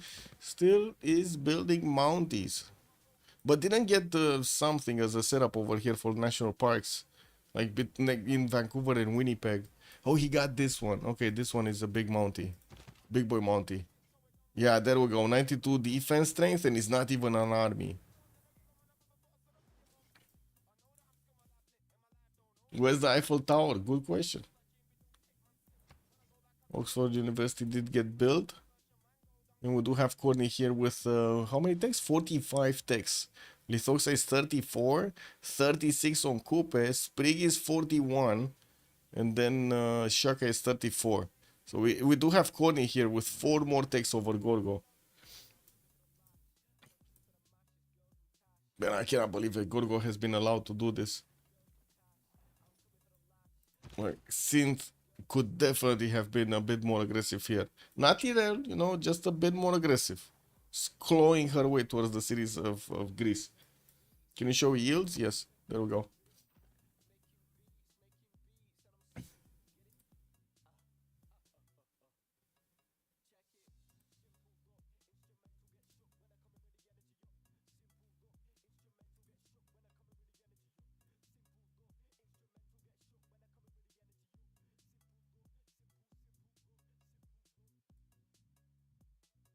Dinosaurs, coal power plants. Oh, finally, planes from Egypt. Do we have Spree going for plane? Scientific theory finishing up next. Still no army from him, but he's getting some military economies up and still working on his production capabilities. Give me a second, let me scratch my nose. And what do we have here? He's on 545 points of production, still shy away 50 points from Synth, while I do see also Colin does have more than him on 629. Not that much face per turn, but I wouldn't really expect Canada to actually get some rock bands. Might get a few of them so he can play them in the lands of Egypt. You know, there are some wonders, there are some good districts here to play them in. Not bad. Not bad. Still, this broadcast centers getting through is gonna mean a lot of points for the musicians, and we do have him needing quite a few of them to get the victory. Looks like Egypt might need to pass this one. Sarah Breedlove, this would be very nice for the extra tourism.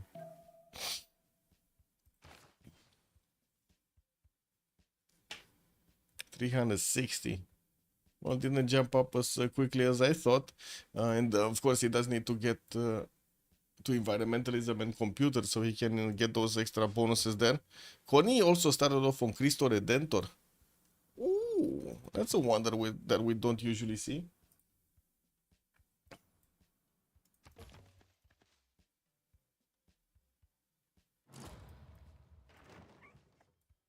Okay, anytime tanks? No?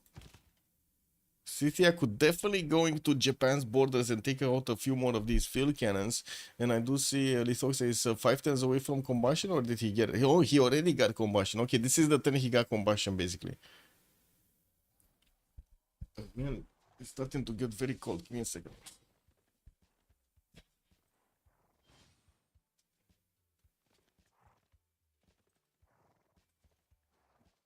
I mean, I'm already cold as in sick, so I don't want to get more cold.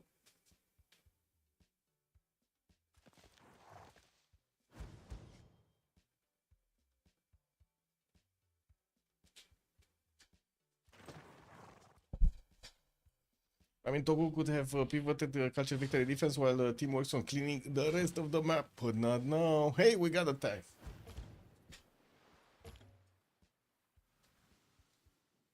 We got tanks coming out from Japan. And I do see battleships coming out also from Mapuche. It looks like he's going to want to go against Maori with those. Well, I gotta say, Scythia is kind of far away. He's getting his rifling next turn, so we do need to see if he's gonna manage to get at least steel walls. Even though I don't really think those are gonna help that much. Shizuoka is gonna get artilleries, or I should say Japan is gonna get artilleries to attack it to his opponent, and those are gonna hurt. The tanks that will die to field cannons?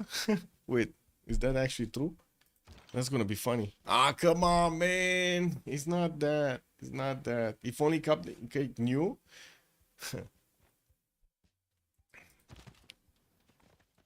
Yeah, the tanks do look like they're gonna have enough damage to go through the cuirassiers. Yeah, this time around it's a problem for Scythia. Now tanks are gonna be strong. Strong tanky tanks. It doesn't look like actually there will be enough units to resupply the front line here. I guess we're gonna need to see if he's gonna manage to make it out. I would imagine he's gonna need to actually get these going. There we go. Safety setter is coming out from Pazirik, moving towards the eastern side. And he's definitely gonna want to try to get as much as possible. Slow it down, actually, basically. Get time. And we do have also quite a few of these Mapuche battleships here upgraded next to the borders of Pokrovka. But I think these are gonna go against Maori now. It kind of feels like it's time. It's time for Flores to put his foot in the door and say, Tirits, go back home, Tirits. Yeah, he got the escape setter going. Okay, let's see. Come on, Flores. Do it, Flores. What was that upgraded? Ooh. Ta-na-na-dum-dum. Ta-da-da-dum-dum. To have Francis Drake here giving those Admiral nice points. And finally, first battleships walking through. Bam! One caravel down. Bam! Second caravel getting attacked, but it's not down. Didn't Maori... Oh my god, he didn't actually get ironclads. KW, he's on astronomy coming up next turn with also conservation. Well, I do have to say, Corny did jump up to 370 science and 436 points of culture. He does have the most production in the game with 634 points. I don't see him jumping up in tourism that fast, though. What I do see him is he keeps on putting cities on the western side and trying to get with all of those new mounties that he's recruiting as many city parks as possible here. Tanky tanks from Zulu that are gonna take a look at the biplanes now. Kick W. Ooh, tanks actually from Zulu, tank armies from Zulu can attack into the Canadian cuirassiers and actually do damage. We do need to see maybe the biplanes getting repositioned, and of course it would have been really nice if you would have had actually these mounties in the front, not the cuirassier armies. Oh, wait a second, what was I watching? Oh yeah, the tank. 116 against 102. And this one is 94. Mountie armies, man. What are the Mountie armies? Still no artilleries from Zulu at the moment. We do need to see when he's gonna get them. He's trying to get a supply convoy, and he does have quite a resupply here of tanks. But now there's gonna be more pressure on the economy of FDLV because they're gonna start needing a lot more gold for the upkeep of these tanks of Zulu. Not to mention the tanks of Tokugawa. We do have Sprig just getting 100 gold. Tinitz is 59. Lithoxide 6. They cannot even upgrade these units. Like even if you would have had. Oh, he does have. Wait, this is an ironclad free. Oh, this is Isun Sin upgraded. Okay. Never mind. Isun Sin. I got excited for nothing. Kick W. I hate it. I got blue balls, man. I hate it. It is what it is.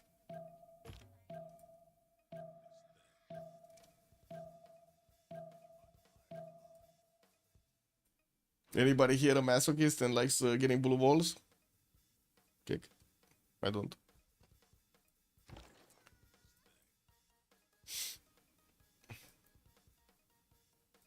Oh, Egypt actually finally got a few more units against Greece.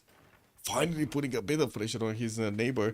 We do have Corny also discovering totalitarianism. So, you know, that's fascism. That's going to be an extra +5 on his units. While I do see Zulu is going to need to somehow move around this biplane. He did manage to keep this style intact for himself with the Cuirassier army, which is probably going to be replaced by a tank army to keep on pushing.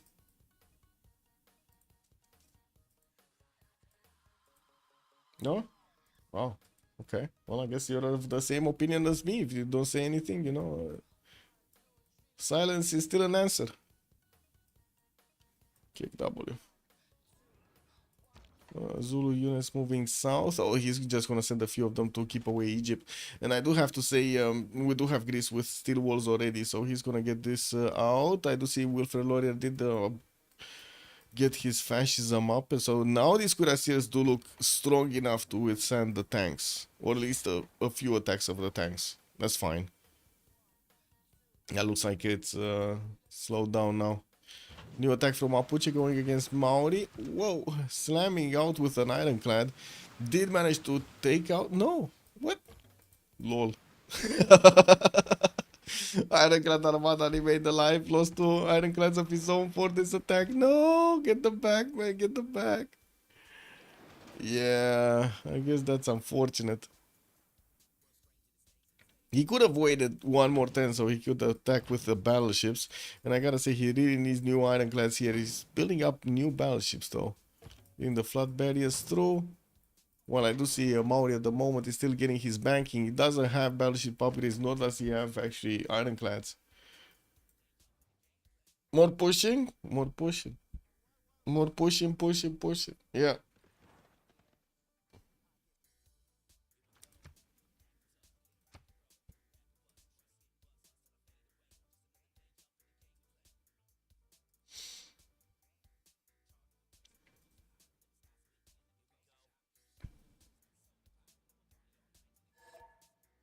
And that's a GG right there. FDLV says, no more, no more. Help. We had Canada getting the culture victory, the tourism everywhere. The tanks couldn't get through. He couldn't do it. Pompey was just standing over there at the door trying to knock, knock, knock, knock, knock, but nobody was answering. Corny was just keeping the door closed over there, firmly closed, with his pizza in hand and the binoculars in the other to see what's going on.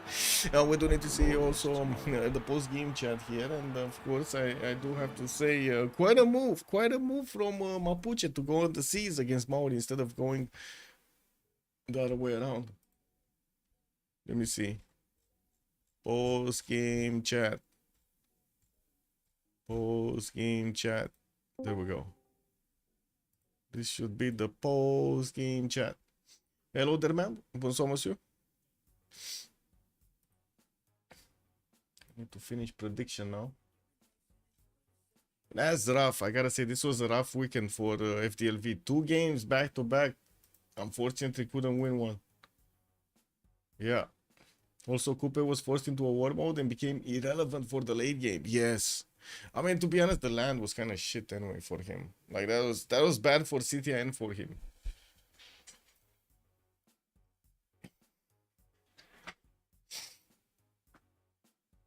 You did want to ask something, right? The justice. Oh, Reina first in Mapuche's territory, right? That was the question.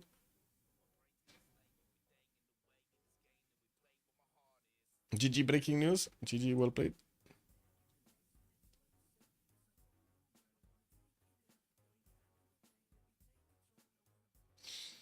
Why not remap? Okay.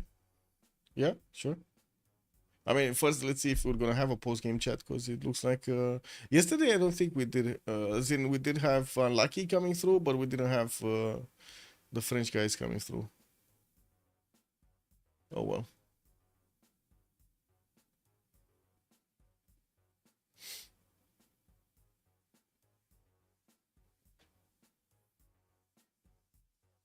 Just gonna wait 2 minutes and see.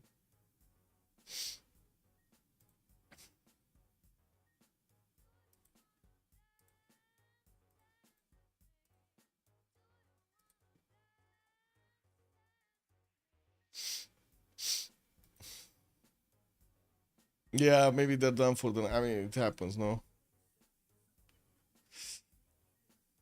This is what it is.